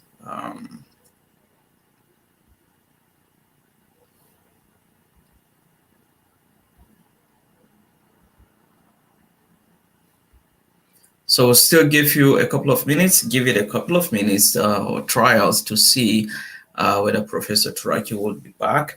He really wants to. If he is able to do that, that would be great. But if he's not, I think we have covered a bit. Yeah, it's still saying device is not connected. It worked very well the first time. Okay, let me see. Yes, I think the prof will be back right now. Still trying to connect.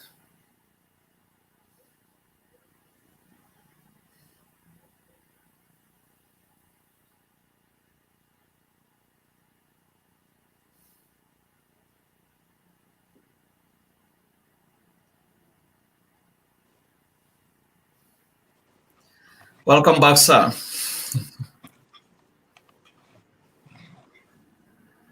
Yes. Yeah, good to see you, sir. Welcome back. Well, it is still, I think it is the fluctuation of network. Yeah, yeah.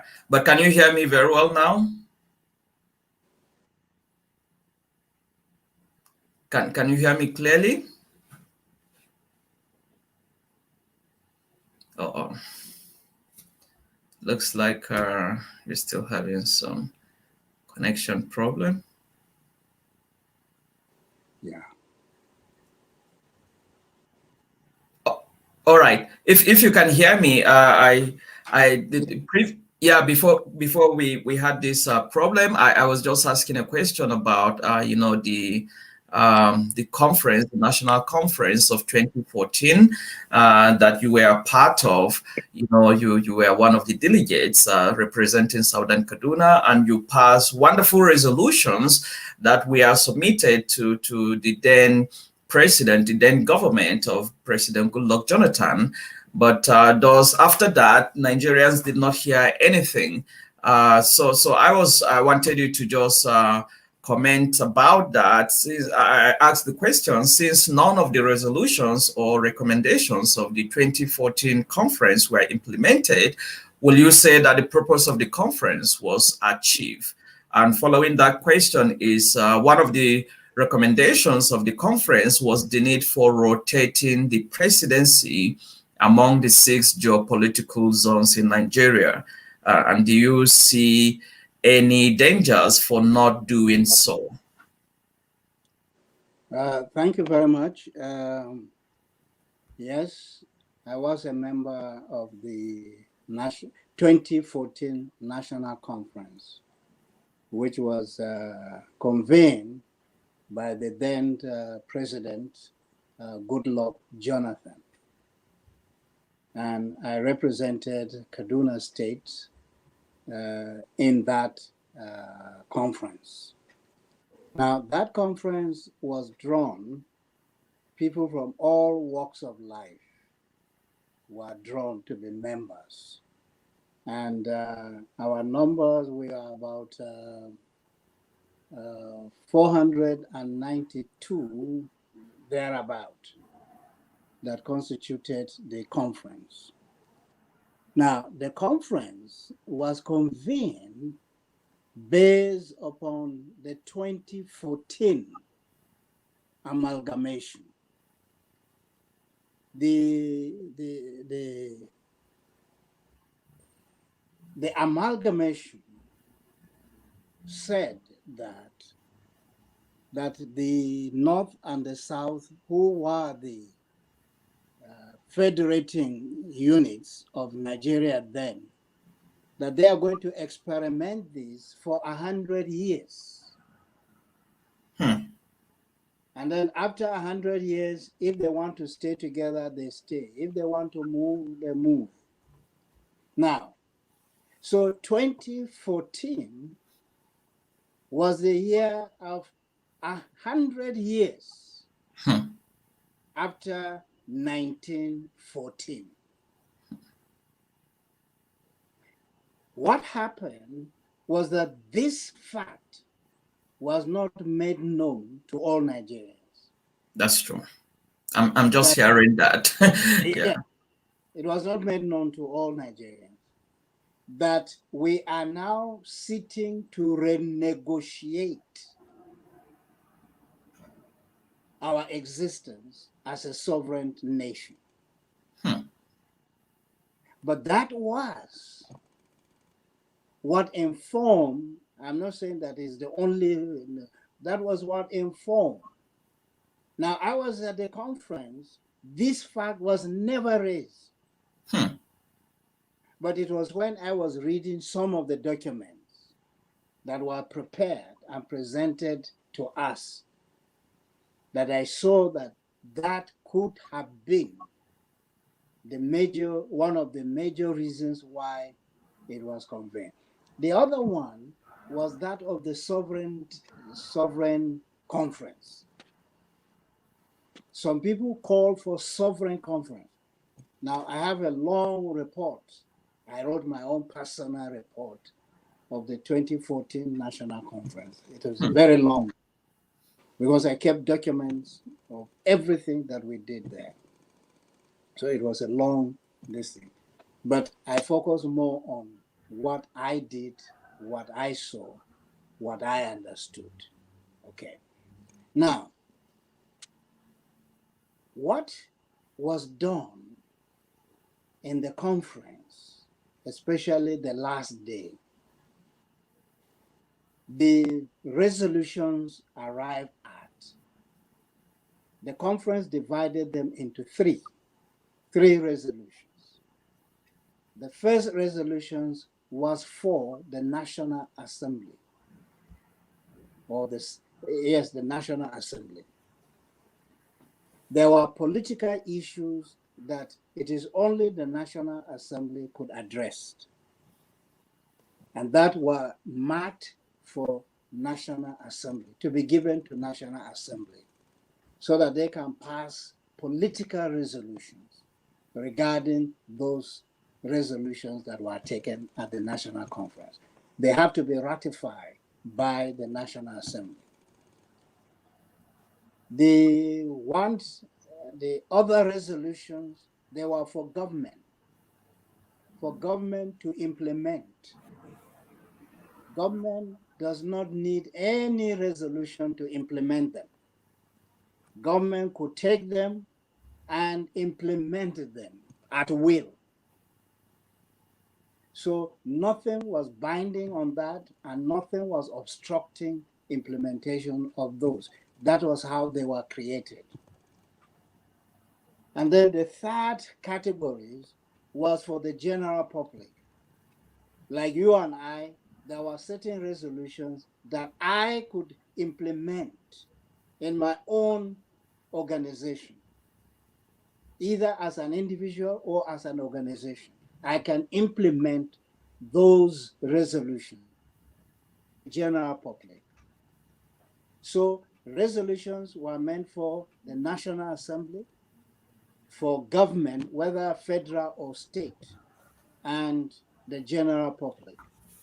And that was how the resolutions were divided. Now, when we finish our work, we now handed everything to Mr. President. So the resolutions were given to Mr. President to find ways and means of implementing them. And we even devised the means by which the resolutions could be implemented. We gave the guidelines as to how to go about it. Now, what Mr. President did was to set up another committee that looked at the resolutions and proffer suggestions as to what to do with each one of them. Now, that was where the problem came about. So since this thing was in the hands of government, and government set up another committee, and it took them a long time deliberating on what to do. So that was where the thing collapsed. Until politics came on,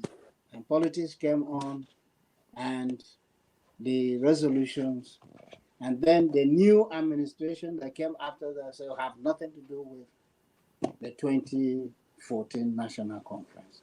So they rejected it. Yes. Now, what I can say that if Nigeria had the guts and the willpower to have implemented some of the resolutions, what I would say the major resolutions of the conference, particularly the resolutions that border on the activities of National Assembly, what we're facing today would not have happened. It is because we rejected some of the recommendations. The recommendations were, let me say this, that the work, it took them 5 months. Now, we had to go and read. I was never a politician, but I spent most of my time reading, studying, conferences, meetings, and sometimes we slept in the morning. And then you just have a few hours of rest, and then you go back. Okay. So that was what I learned. I learned a lot. They were competent and capable, patriotic Nigerians in the committee. I mean, in the national conference. Committed Nigerians who worked day and night. And the resolutions that were passed, I think I sent the resolution to over 100 people, 100 Nigerians. That I sent it to all the resolutions of the original, not the one that was tampered with in the government offices, in the federal government offices, but the original, fresh from the national conference. I sent it to over 100 people, the resolution. Now, what was the purpose of that? The purpose of the national conference was to look at the issues raised by Nigerians that are not palatable, that are not in agreement with their conception of a state and the role of the state and the role of citizens and the role of various sectors of the Nigerian society. So all of these were looked at. The national conference addressed almost all areas that affected the governance and the existence of the entire Nigerian country and Nigerian people. They were all addressed. Okay, I'm not saying that what they did was perfect, but it was a stepping stone to addressing many of the issues. Now, since the present regime rejected it and didn't do anything about it, that is why Nigeria is in a state that she is now. And Nigerians are now saying, oh, so this work that was done, some sections of Nigerians did not accept it. They did not agree. Okay? Why? Because the national conference corrected some of the issues raised by the present 1999 Constitution as amended. It addressed many of the salient issues that affect the existence of national and ethnic nationalities, regions, states, and so on and so forth. Okay. Now, there was what are called trade-offs. Okay, trade-offs, groups meeting together to discuss. This group will say, this is what we want. Another group will say, this is what we want. For example, the Western region came, they said, this is what we want. The far north said, this is what we want. The middle belter said, this is what we want. The south says, this is what we want. And the southeast said, this is what we want. And so it is in this presentation of interests according to regions that we're able to arrive at what I will call the common ground understanding of who we are as Nigerians. And we ended this in a very good note. I didn't expect that later on some sections will now say we don't agree, we don't accept this, and particularly the far northern group, not the middle belters, but our brothers from the far north. They were the people who rejected the national conference because they didn't agree with what they had thought. Okay. And so they wrote about it. They produced documents to air their resentment, or not resentment, rejection of certain clauses in the 2014 National Conference report. Okay. Now, that to me, that was genuine. What we could have done is to create another forum where because this was supposed to be given as a referendum. But since it's not a constitution, I couldn't have sent a referendum. Okay. But that work has actually, it was leading towards creating a new constitution. And a new constitution was actually drafted out of I have the proposed new constitution that will come out of. But since the matter was rejected, so that didn't. But I have all of us, all the members, we have the proposed constitution of Nigeria. It's there. So what was the problem? What was the problem was mainly that Nigerians who each one of us went back to stand on our ethnic fears or regional fears. So that was, we were driven by sectional, ethnic, religious fears. Why? Because our politics, the foundation of our politics, the tripod of Nigerian politics was ethnicity, religion, and region.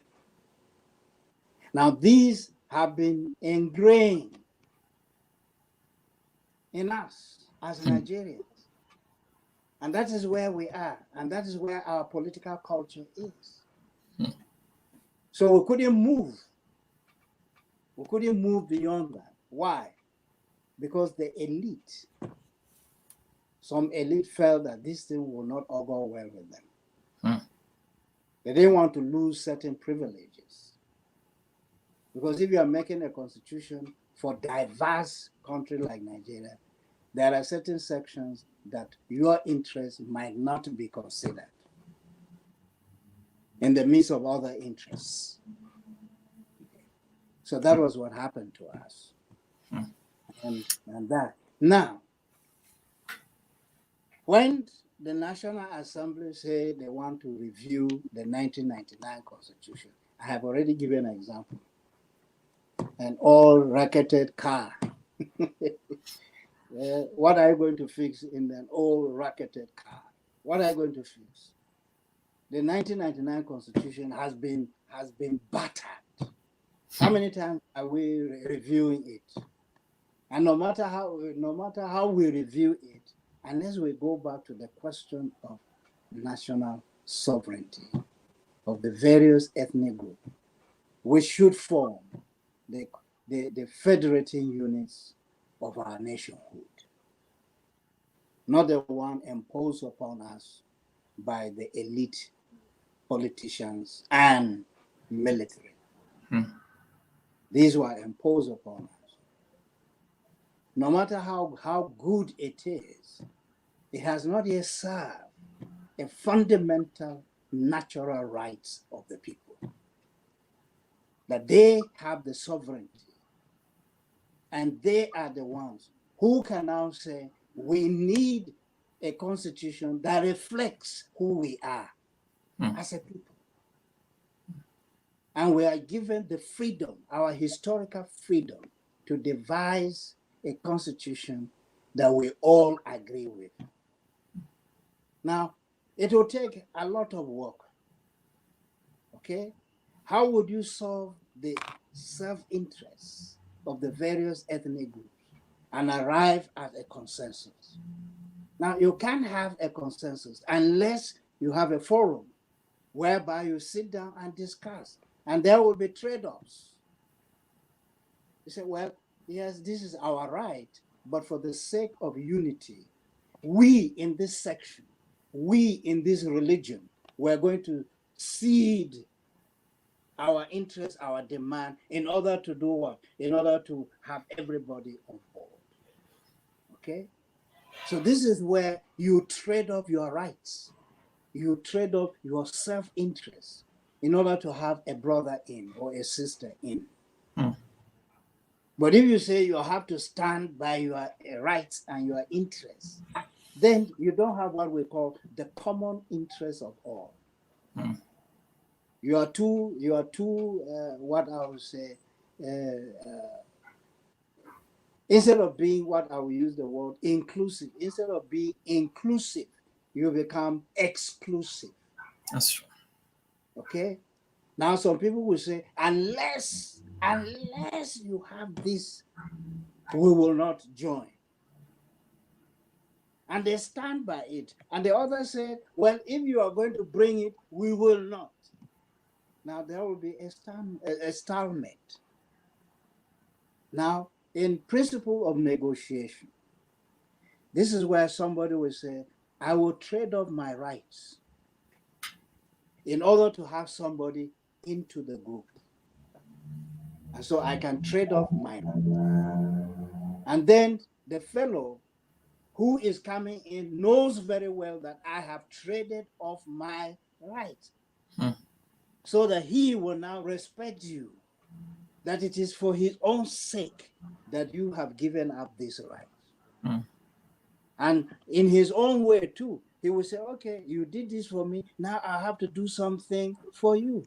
Okay, I'm also ceding this area so that we can be united. You see, we don't have to agree in order to form unity. No. Unity is based upon common understanding and common giving up of rights when it is necessary. Okay. And I kind of why.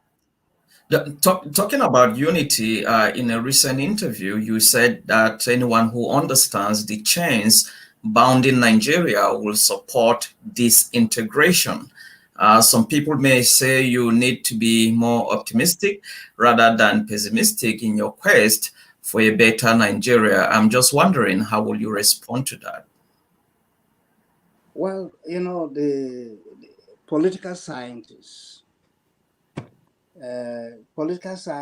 of the 60s and 70s,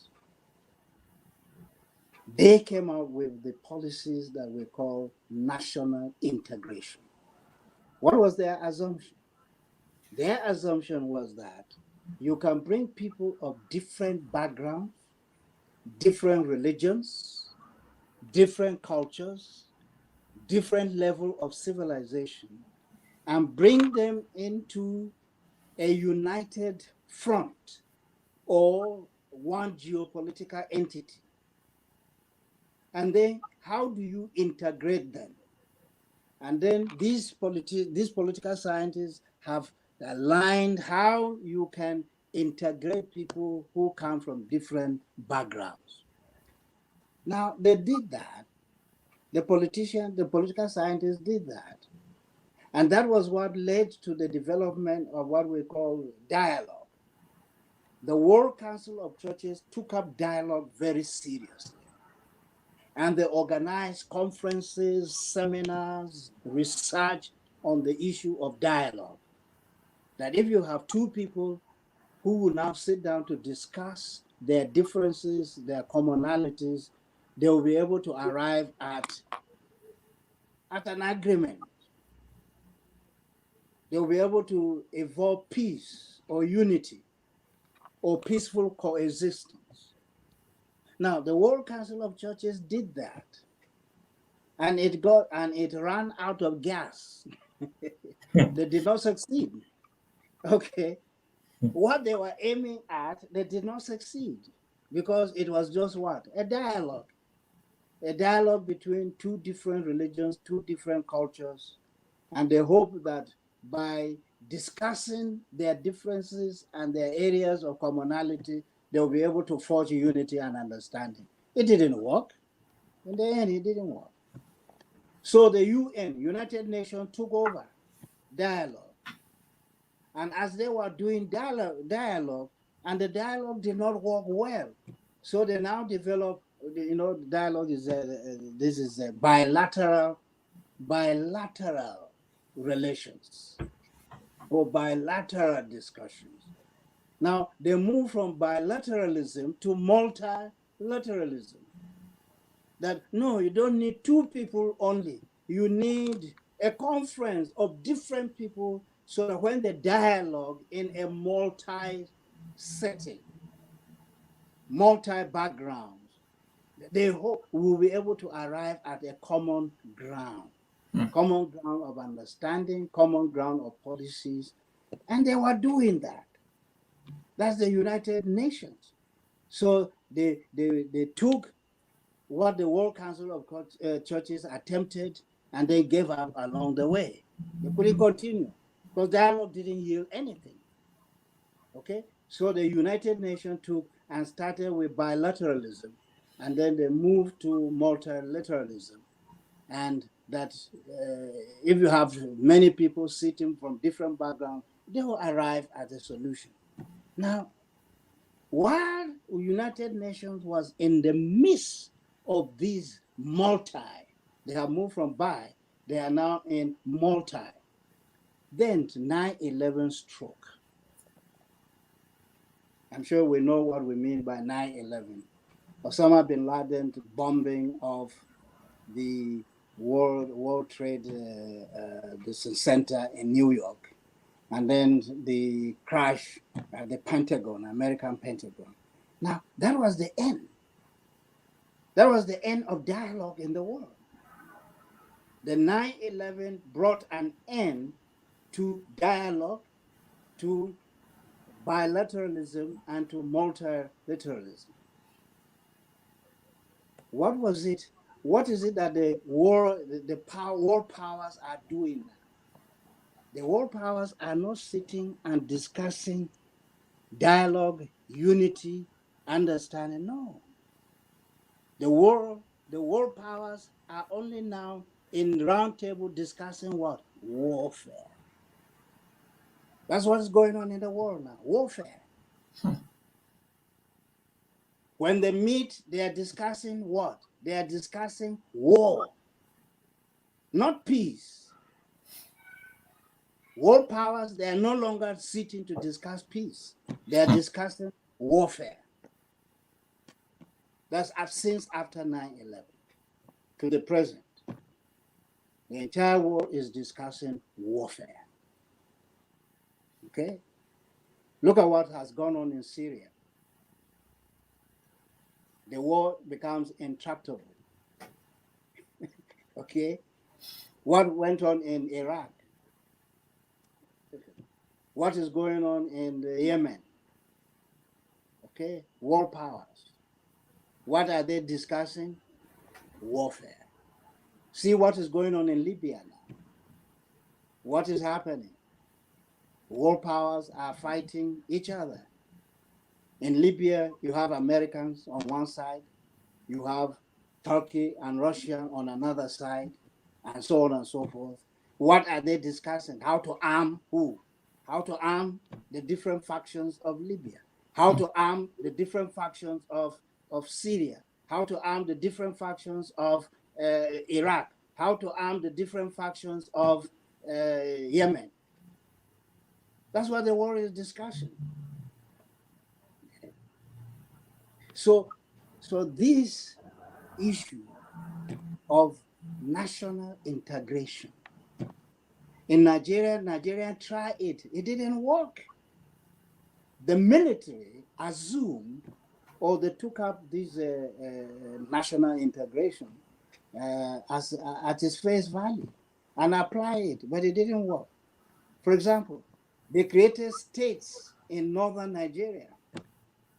For example, from Niger Republic, they drew a parallel line all the way down to Kwara, and they created one state. So they have the remnants of the old caliphate and then the rest attached together. And then they created North Central, Katsina and Zaria, including Southern Kaduna. Now, if you look at all of these, you'll find that the states were multi-ethnic. Mm-hmm. They were not mono, they were multi-ethnic. The only state in the north that was mono was Kano. And then to some extent, Plateau Benue, because they were all ethnic groups, ethnic nationalities in this. But from Niger Republic and Chad and Cameroon borders, all the way down to Cross Rivers, that is northeast. So the soldiers assume that when you bring people from different backgrounds and you give them the theory of what? National integration. You see, the political scientists, for example, our colleagues at Harvard University, Huntington, Samuel Huntington and others, Apter and many others, they were preaching about what? National integration, how to integrate people. But did it work? No, it didn't. Is Africa more integrated or more divided? It is more divided than being integrated. Is Europe more integrated or more divided? Of course. Most of the big states in Europe have dismembered themselves. For example, Yugoslavia. Okay? And then you have the problem in Belgium and others who are seeking the Germans and so on and so forth. So this national integration has a wrong assumption, and they didn't do their work. That is why Samuel Huntington, who was the chief advocate of national integration of particularly nations of the third world, changed his policy, changed his political understanding, and he now said that culture matters. That you can't do successful national integration without what? Without considering culture. You don't create what we call the concept of socio-political development of the people by creating models of socio-political economic development. So you create models, the hypotheses and the assumptions from Western citadel of knowledge. And then you transplant that into the third world, hoping that this will work. It has never worked. Unless they do it themselves. Okay, Malaysians have to do it by themselves. The Koreans did it by themselves. The Japanese and the Chinese, they did it by themselves. But the rest of the world that borrowed the transplant, of theories of political development, economic development, where have they gone? Nowhere. Africa, has any country in Africa succeeded? No. Why is it? You see, so now that also goes to constitution making. Okay? How can you just sit down and create constitution and you invite intellectuals, you invite the elites, to go and sit down and fashion out a constitution. What is lacking? Is lacking what? The people. The sentiment, the ideas that the people have. They have a sense of who they are. Listen to them and create something that can accommodate their felt feelings and fears. But when you have elite, the elite will look down upon those. So it is when the constitution is now formed. Why is it that in Nigeria, after 1999 constitution, they have not even tried it for 1 year? The 99 constitution, they have not been tried for 1 full year. And what happened in the north? The Sharia states came out. Okay, they have not tried it for 1 year. The Sharia states came out. What happened? You see, so what do we mean by national integration? Are we nationally integrating or not? What I see in Nigeria is that we are becoming more and more divergent. We are more and more divergent today than before. The army used the national integration and nation building political theories of the 50s and of the 60s and 70s, but they didn't work. So is Nigeria becoming more integrated? No, Nigeria is not becoming more integrated. Okay? So you find what? You find Nigerians now talking about, we will secede, we are going to break away. If you insist, we will break away. This will break away. So in order to forestall that, that is why you need everybody to now claim that they have natural freedom and natural sovereignty. That they can come together. You express your fears, you express whatever you are. Nigerians are human beings are intelligent. They can resolve their differences, no matter how difficult it looks. Human beings have the ability to resolve their differences. We have that ability. You see, we in Nigeria, we have stayed too long. 100 years we have been together. 100 years. There's affinity. We have developed affinity for each other. Even if Christians and Muslims are fighting each other, they have developed what? Affinity. That's right. That's right. Okay, they have developed affinity. So we should explore the affinity which we have built over the years and use that to resolve our what? To resolve our differences. And we can do it.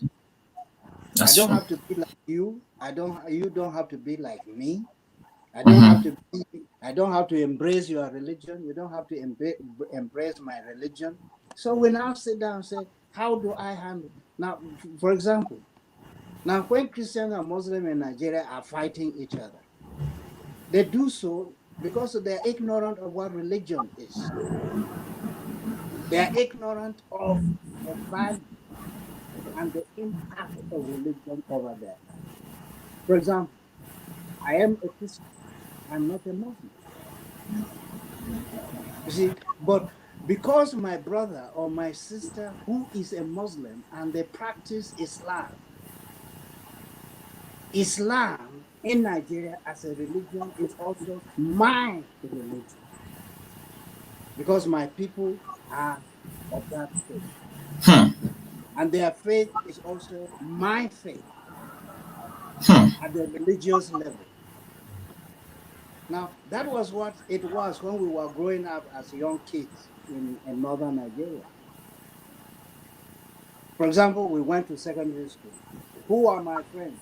Muslims. The only thing that we parted from each other, if Muslims are praying, we'll tell our friends, please, it's time for your prayers. Please go for your prayers. If we have our evening prayers, my colleagues and my friends will say, please, it's time for you to go for your prayers. And you go. So at the level of religion, Christianity affects Muslims. Islam affects Christians at the level of religion. Now, how do we develop an understanding of religion as a social factor that binds people together? Okay, I always tell my friends who are Muslims, I say, you people have destroyed our Islam. The type of Islam that we knew then is not what we're seeing now. Okay, what will make a Muslim and a Christian fight each other? What will, in those days, there was nothing like that. After the colonial masters have finished slavery, slave trade, and slavery and all that, and Christians and Muslims were incorporated into a colonial system, there was no fight, nothing. Muslim practice their religion, Christian practice their religion, nothing. And so we were connected together by what? By the religious aspect of each religion. Islam, so long as my brother and my sister are Muslim, Islam is also my religion. So long as I'm a Christian and my brother and my sister are Christian, my Muslim friends, Christianity is part of their religion. The only difference is our dogmas and our beliefs and our faith. That's the only difference. But at the social level, we are all connected. I must confess that I've never had it put this powerfully. I think this is that is so powerfully explained, and I wish that people will understand this concept. I want to wrap up this discussion by talking about something that is a little bit personal. You are in your mid-70s and still mentally and physically strong. You can rightly be described as someone that is retired but not tired. I just want to ask you, looking back at your over 5 decades of leadership and academic scholarship, are there things you wish you had done in the past that you didn't do? Somebody may be wondering. Or in other words, do you have any regrets? Let me say this, that I consider my intellectual progression as something that is progressive. For example, it was only of few years back, only few years, okay? Now, if I had retired earlier according to my age,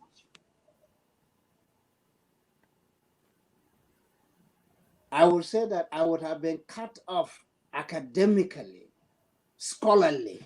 I would have been cut off, and I haven't reached my telos. I haven't reached my end. Now, when I finish my university training or whatever, seminary training, university training, leadership at all levels, I did not have what I have now in terms of scholarship. Okay. It was after these years of schooling, of studying, of researching, of leading, that I now sit down to reflect and be able to begin to create pockets of what I call knowledge. Okay.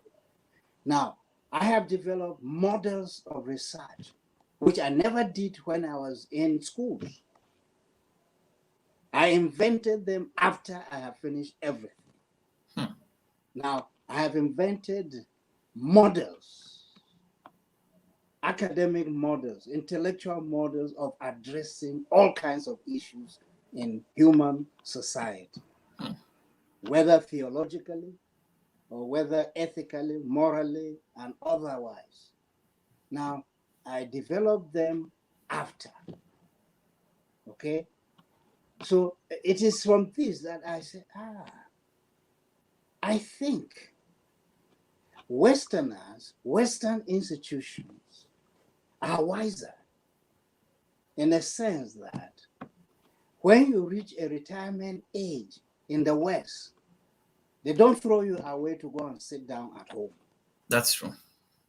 Another organization will pick you up, okay, and utilize what? Your knowledge. So when you retired, you have only reached the pinnacle, but you have not yet developed theories, models of doing better research for the future. Mine was after all. Okay? For example, I'll give you an example. It started in 1982. Okay?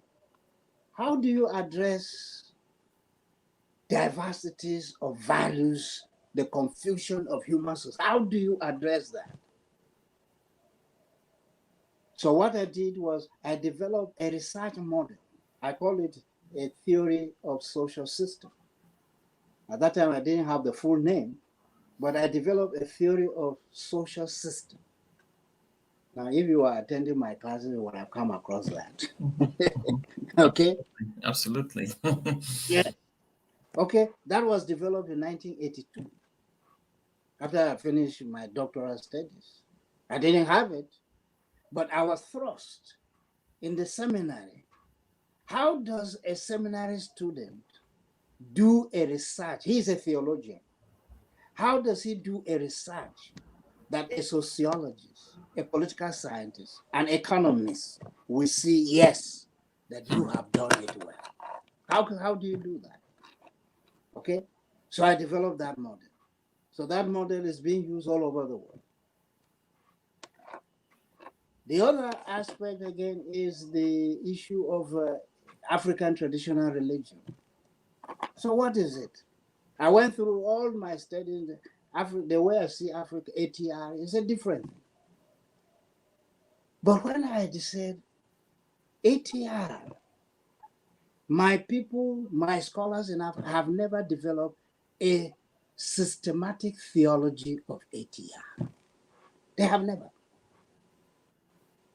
So you go and study ATR. The question I ask, what is ATR? You don't have an answer. You say, oh, is it Babalao, Shango, and all those these priests and all these, they do this. But what is a systematic theology of ATR? So I spent my time to develop a systematic theology. Now, when I develop it, my colleagues in the university say, yes, this is good, but it's too Christian. It's too Christian. You have the real thing, you have the stuff, you have what it is, but it is too Christian. Please, that is my book on the Christianity and African gods. So, okay, if that is the case, I'll develop a systematic theology. So I developed a little book called The Foundations of African Traditional Religion and Worldview. Now, there is systematic, I didn't call it systematic, but that's the systematic theology of ATR. If you go through that book, you will now know what ATR is. In terms of what? In terms of its values, theology. Not the practices. Okay? How did that come about? I read all the books that have been produced by African scholars and other Africans, those who come from different countries, write about. I collected and then assembled all their views. And then I created a systematic theology. Okay? And then how does Christianity relate to ATR or any other religion? I developed a pattern for that. Now, so I don't regret for anything. There's no regret. No. Why? Because knowledge is unfolding, is progressive. That's true. Knowledge doesn't end, it's progressive. Now, I learned it from Boston University. Now, those professors who taught Martin Luther King Jr., the famous American black who brought about civil revolution in America, Martin Luther King Jr., the professors who taught him in the early 50s, because he studied in Boston in the early 50s, Boston University. Now, the professors who taught him when we went in late 1970s were the same professors who taught us. Same professors who taught us. Some of them were so old that we had to go to their homes and take classes. Now, when you take classes with them, you know. You don't have the problem of taking notes because they give you what will stay in your mind. Okay?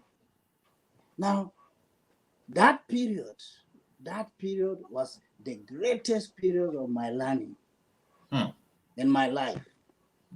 Boston University. It started at Gordon Conwell. Okay? So I don't see that I should have done. No. What I believe very strongly is that as a theologian, as a scholar of Africa, what is it that an African scholar can contribute to universal scheme of knowledge? Okay? Now, some of my colleagues are busy doing African this, African that, African this, African that. That is good. That is good. It's African this, African that. Now, but if you have too much African this, African that, what is going to happen? You have nothing to contribute to the world. That's true. That's true. You have no ideas to generate to the world. You don't have. Okay? Now, that led me now to say, hey, I'll not only write for Africa, but I'll write for world Christianity. That's true. Now, the little book that I produced, the research, that is The Trinity of Sin, which some people misunderstood the title. They say that sin does not exist in Trinity, and that's what I believe. Sin does not exist in Trinity. So I said, but I gave the title so that theologians will question it, but let them read what it is. Now, that was the beginning of my research specifically for world Christianity. I read all about sin that have been produced by scholars right from the time of the apostles to the present time. Look at how they have defined sin and everything. But no one of them has systematized the concept of sin. Bring it into a system that you can say, yes, this is it. Okay? So I look at the question of sin and now came out with a system of identifying, defining sin, which no scholar in history has looked at sin from that perspective. Okay? Now, why is that? I said that an African scholar should be able to contribute something new to world Christianity. Now, let me say this. Those who wanted me, they wanted me to write it the way they want. He said, you didn't consult this Africa, you didn't do this in Africa. I said, friend, what are you talking about? What are you talking about? Africa what? I'm an African. Mm-hmm. Okay? But I'm going to use my African values, African worldview, African philosophy to explain the Bible, to explain Christianity in such a way that anybody anywhere in the world will say, oh, That's right. we didn't see it that way. So this is what it is. Say yes. That's right. Okay? So I have developed the African ways of intellectual articulation. You see, of biblical issues or Christian issues or Christian matters. Okay? So in my approach, I now go back to the concept that I call the roots of everything. So if you read my works, it is always the roots, the foundation. Because I believe once you have the foundations, you can build anything on top of it. That's But true. get the foundations. That's great. That's great. What will you want to be mostly remembered for? No, I don't. I don't tell people that this is what I want to be remembered for. Why? Okay. Because I can't see myself. It is people who see me. And if I define myself, it may be off key.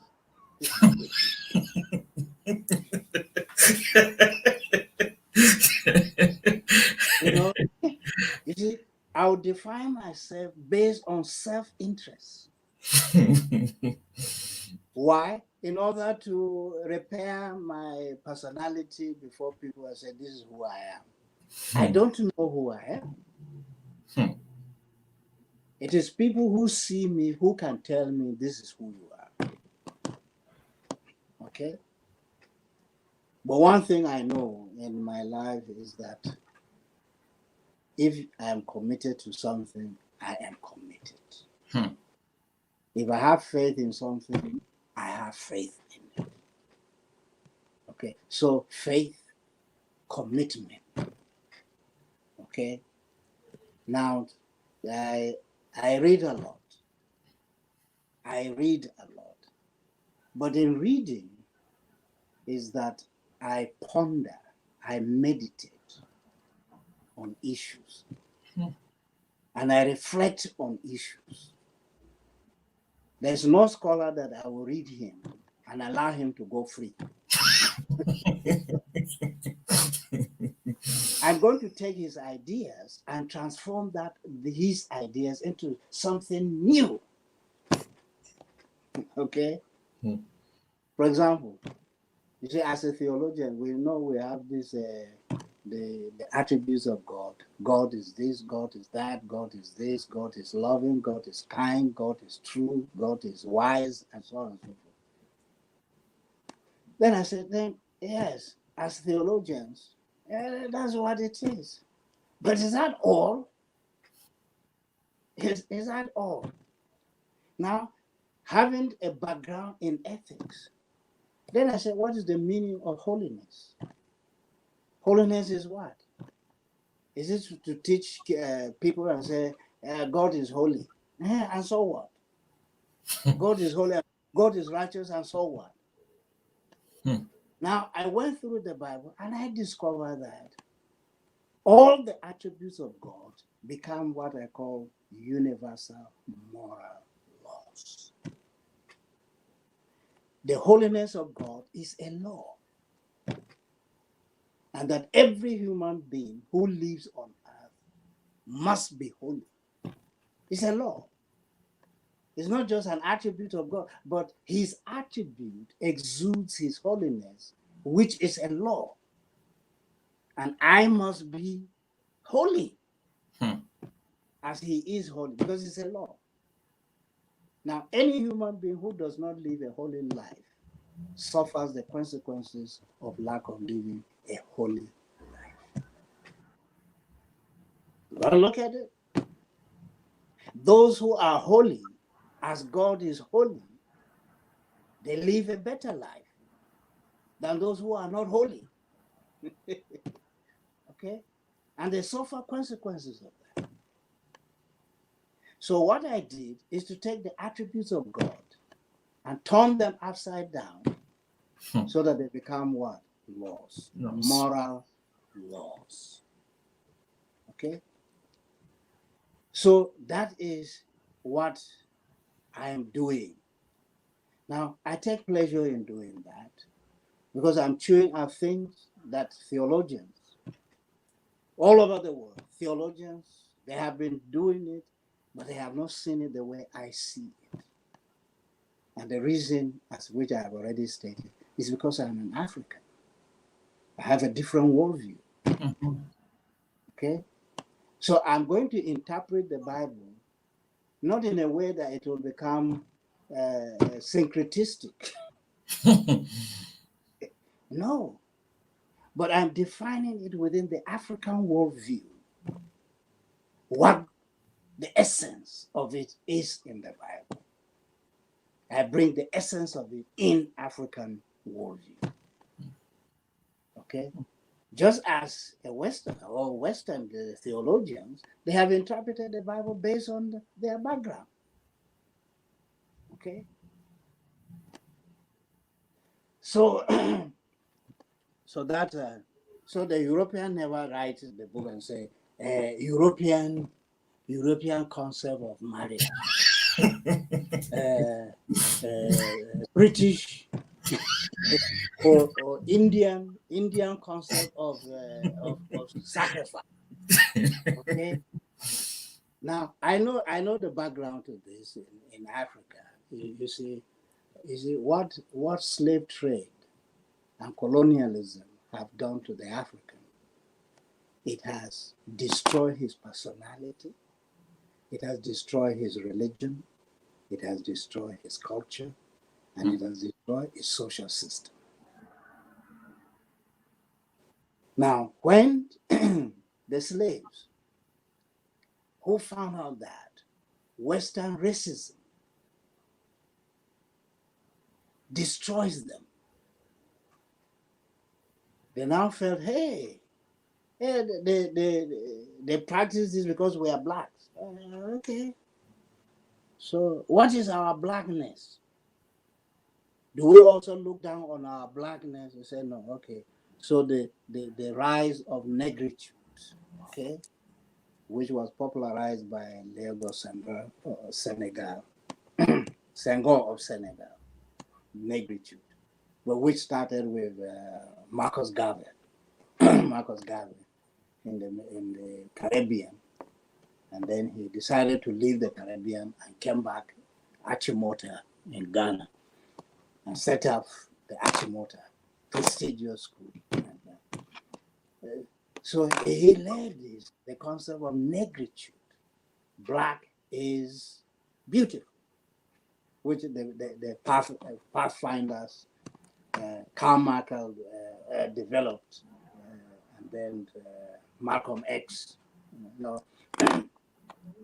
So the Africans now felt that his personality has been demeaned, his culture demeaned, his religion demeaned, his culture demeaned. What does he have? So Africans now have to prove to the world that they have personality. So in Nkrumah, African personality comes in. Leopold Senghor of Senegal now comes with negritude. Julius Nyerere comes with Ujamaa. Jomo Kenyatta come out with Uhuru. Kaunda come out with African humanism or African socialism. Successor Mobutu comes out with African culture, African names. So he drops all his names and picks Africa.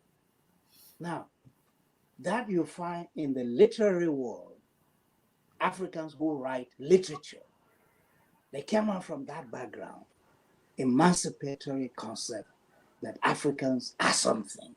Africans had something. So they come out from that background. And so even in literature, they're trying to prove the point that African has good literature. I first tested it in history. Now, those who taught me history were those who went to Fulabee College. And they were now in a new school that African had what? History. Before the white people say Africans don't have history. Now they came and discovered the empires. So this new wave that Africans have history. Now, the scholars of these were the people who taught me in history. Okay? So we've gotten that. Now, so you go to theology and religion. So they now come out with theology. So African this, African that, African this, African that. Okay? To prove to the point that what? That Africans had this and this and this and that. Now, my colleagues in the West, they will always want to reduce me to that mode. Writing African this and African that. For example, most of my publications, they have rejected it. I went to Zondervan. I went to Baker. I went to another, all of this thing. They were in one place in Grand Rapids. One man pulled me aside and said, "Hey, guy, let me tell you, nobody is going to write your works. They publish your works.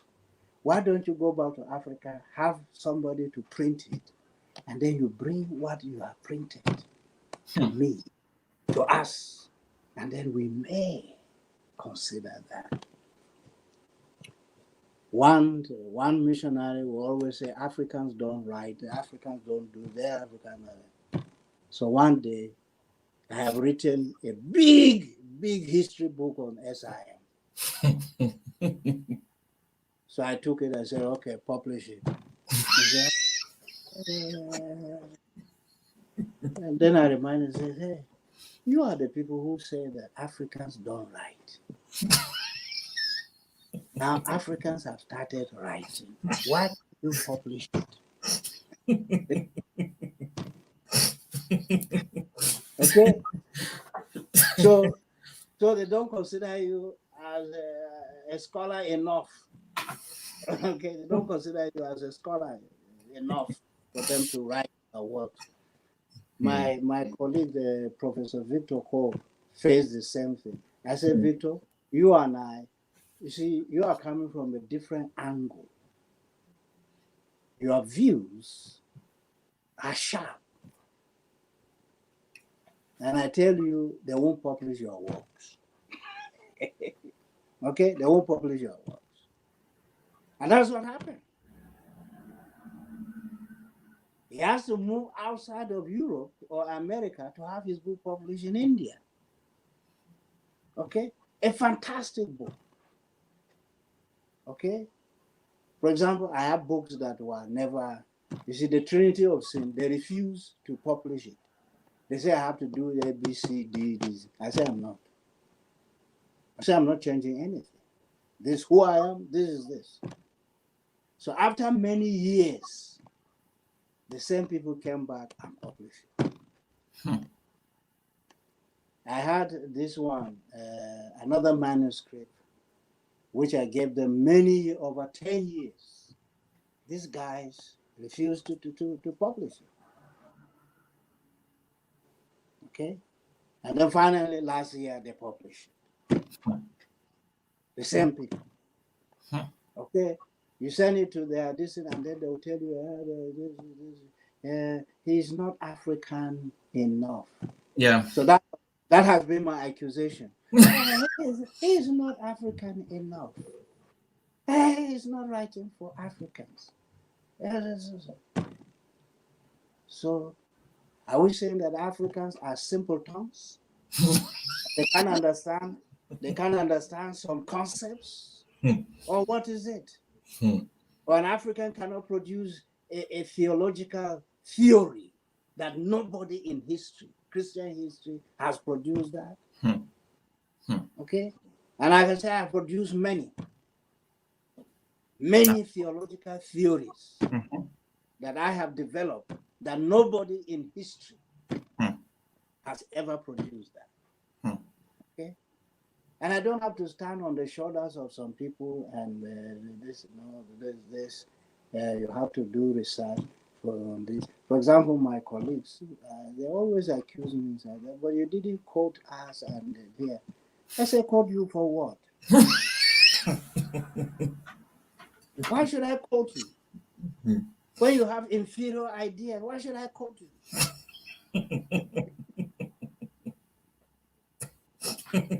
When you have not intellectually analyzed the concept.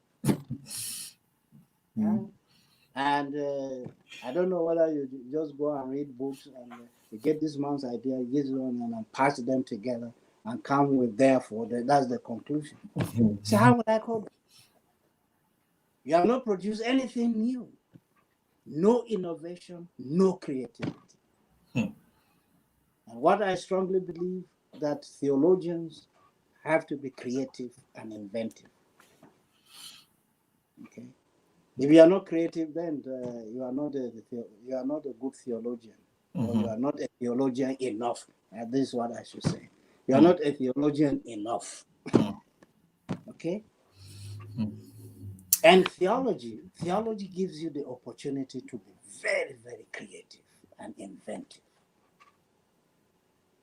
because you are guided by the Holy Spirit, who is the custodian of knowledge and wisdom. Okay.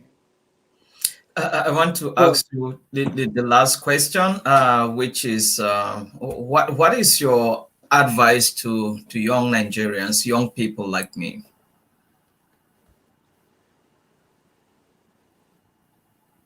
Well, now what do I say? I have to look at my life.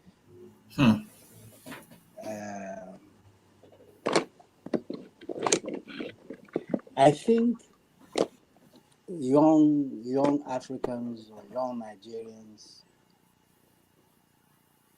right from youth, when you have become nothing, that you have an idea of what you really want in life and what you want to become in life. It may be changed along the way, but that gives you an idea that you are committed to doing something. You are committed. Okay. Now, when I was growing up, my greatest desire was to be a geologist. And I prepared myself to be a geologist. When I was small, I used to carry atlas. You know, the atlas that have maps. I used to carry atlas. In my bed, sometimes I sleep with atlas. I memorize all the rivers, all the mountains, all the cities. And also, I memorize all the heads of states, prime ministers, president, all this of the world, of any country. If you ask me anything and that in terms of geography, I'll give you the answer. Okay? That was what I was growing up into. So I'll prepare myself to be a geologist. So I read in primary school, I read what my teachers read in teachers' college. I picked their library and read their library. Okay. I went to secondary school. My seniors finished their WIAG exam in geography, and I picked it. I read it. I can answer all these questions. Okay, right as year one in secondary school. So I read all those things. Now, what happened? Now I prepare myself for being a geologist. And I read widely. I studied all the mountains, the rocks, and all these theories. I read them. Then something happened in 1967. I had an idea that I should go for ministry. So I gave up myself to go for ministry. But one leader advised me, say, you are going for higher school, HSC, I say yes. He said, why don't you finish HSC and then go? If you are still there, you will go. But don't go now. So I went to HSC. Now, when I got to HSC, I forgot about that. My mind was geology. Right from day one to the last day. I never thought about seminary. Until when my chemistry teacher was taking me to Motor Park so that I would leave Bida Government College and return home. I finished 2 years HSC. That's junior. In America, you call it AA degree. So on the way to the Motor Park, I told him, I said, sir, about 3 years now, this is what I had in mind. But I forgot it when I was here. Now I remember. I remember. I think I should go back to seminary. I won't go to university to study geology again. So the man said, are you serious?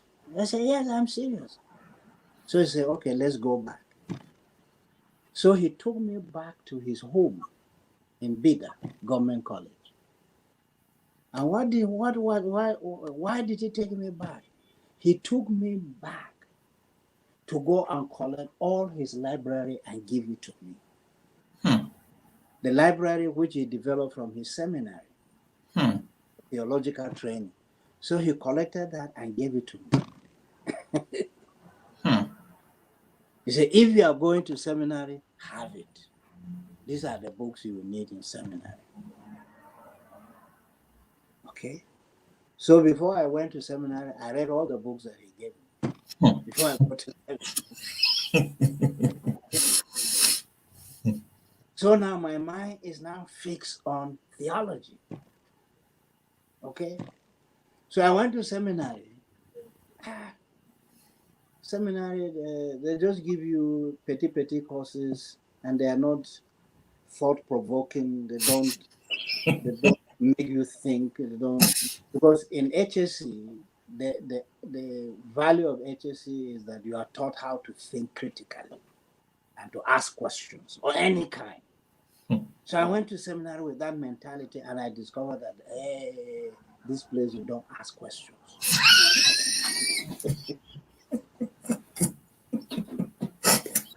Don't ask questions. So accept what is given to you. I said, which place is this? Can't ask questions. I said, no. Okay. So what I did is that I went to the seminary and looked at all the secular subjects that were in the seminary, in the library.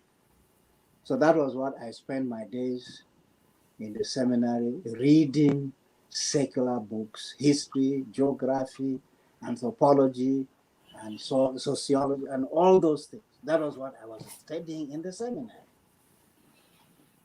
And so I finished that. But I was not satisfied. Let me be frank. I said I was not satisfied because the seminary did not answer my question. They didn't.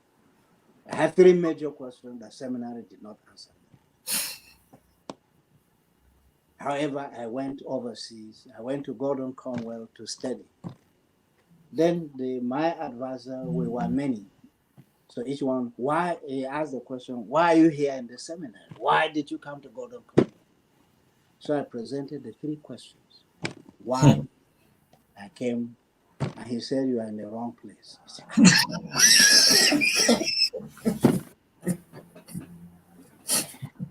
He said, you are in the wrong place. I said, because I was asking the question in the seminary. And that is, African nations have become independent. And there's this kind of, how do you How does African society live after independence? What are the issues that affect African society after independence? Okay, that is. So it was a kind of social question. Now, I didn't know that it is a social question. Then the second one is, we often hear critics of Christianity, they say that Christianity is white man's religion. Now, how does Christianity, that is said is white man's religion, how does it relate to Africa? For it to become African. Okay? So the question on Christianity, its relevance to Africa. And then the third one is, how does Christianity relate to the entire African society? How does it relate? I'm a Christian now. How do I live in Africa? All this, because we live at the age of what, you see, there was this period of the colonial masters were handing over everything to Africans and leaving. And then the church, they were saying moratorium to missionaries, missionary go home. So this nationalist spirit that questions not only the colonial master, but questions the work of missionaries. Okay. And that was very strong at that period. And I wanted answers to these three areas. And the seminary didn't answer them. So when my advisor, on that there were many students under him. He was our mentor. So I said, he said, you're in the wrong place.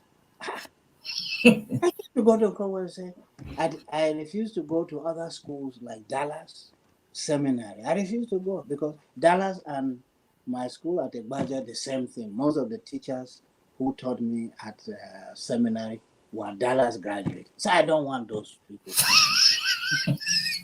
I want a place. So I said, I found out Gordon Conwell is a place. So, and then they say I'm in the wrong place.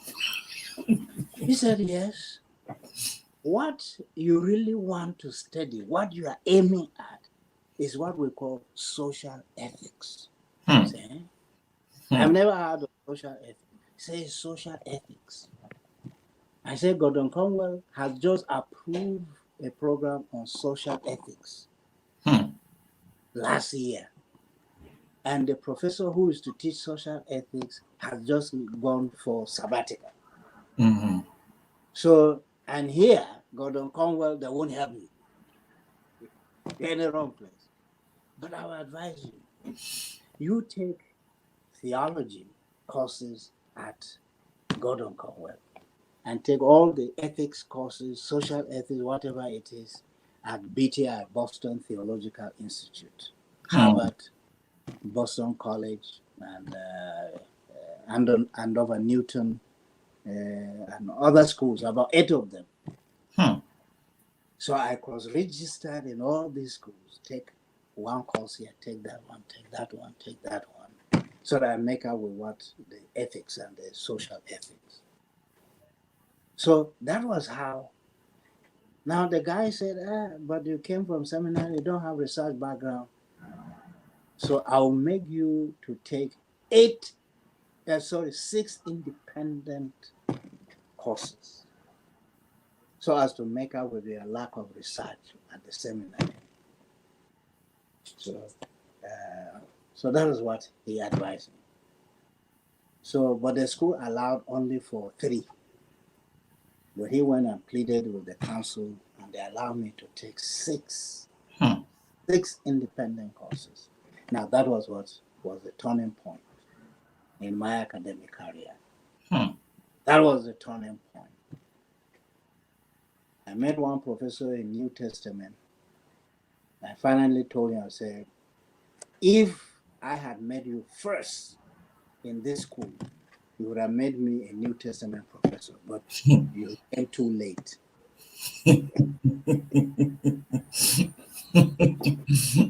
So So I took independent courses with him, and he drilled me. So I can teach New Testament. So he introduced me to German scholarship in New Testament studies. So that was how I finished Gordon Conwell, and then I moved to Boston. And Boston was another place, another place for me. They had a program they called the University Professor. This program is taught by professors who have not less than 3 PhD. 3 PhD before you are qualified to teach in the university professor. It's an integrative program where knowledge is integrated. Okay, because university is compartmentalized learning and cut it down into smaller units. Now, the Boston University program that is that it brings all scholars, all learning together, integrative studies.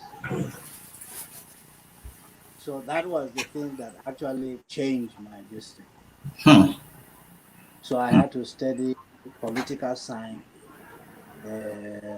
sociology, history, political and other subjects, law, and other things.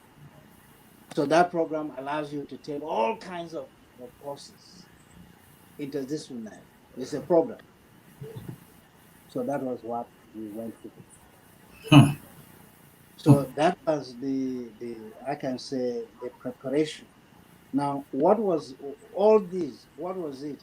It was my own personal drive, commitment as a young boy, quest for knowledge. So that was what drove me. I could have been a fantastic scientist in geology, but the Lord arrested me and turned me to theology. Okay. Now, my friends, when they heard that I was going to seminary, one met me and said, "Hi, brain waster."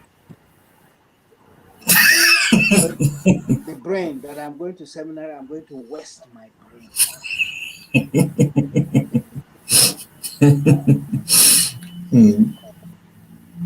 Okay.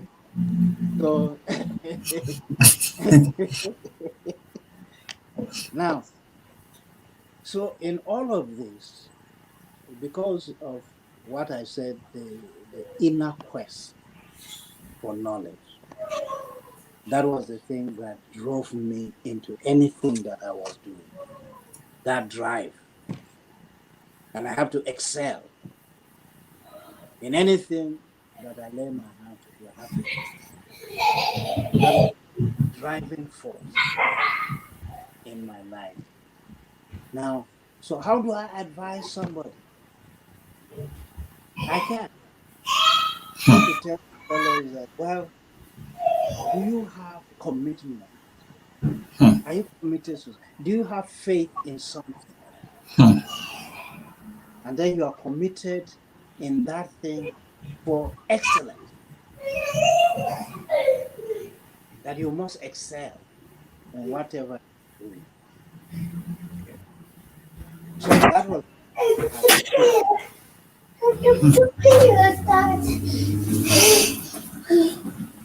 so that's what happened. So to say how do I advise you at this old age? What do I advise you to do at this old age? I know you say you have your own personal drive. If you didn't have a personal drive, you wouldn't be where you are now. You wouldn't have gone to Yale to study. And for you to have gone to a prestigious institution in America, Yale University,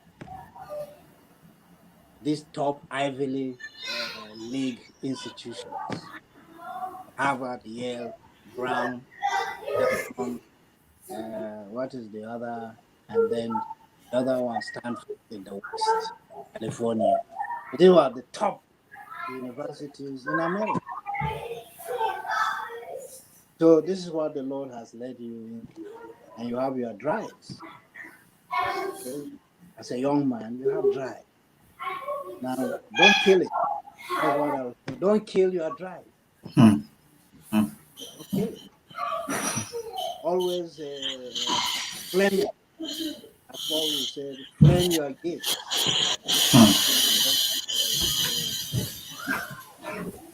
So this is what I can say. Thank you so much, sir. Thank you so much for your kind words. And thank you so much for your time.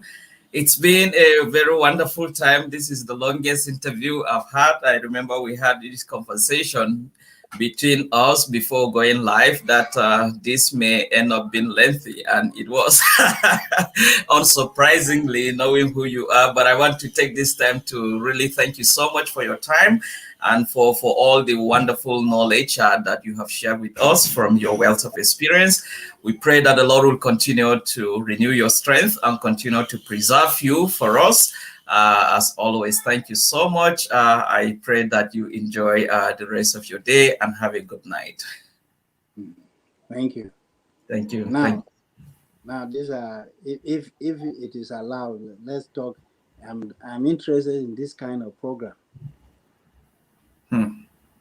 So how do you set it up? So let me end the broadcast, then we can talk a little bit behind the scene. Yes.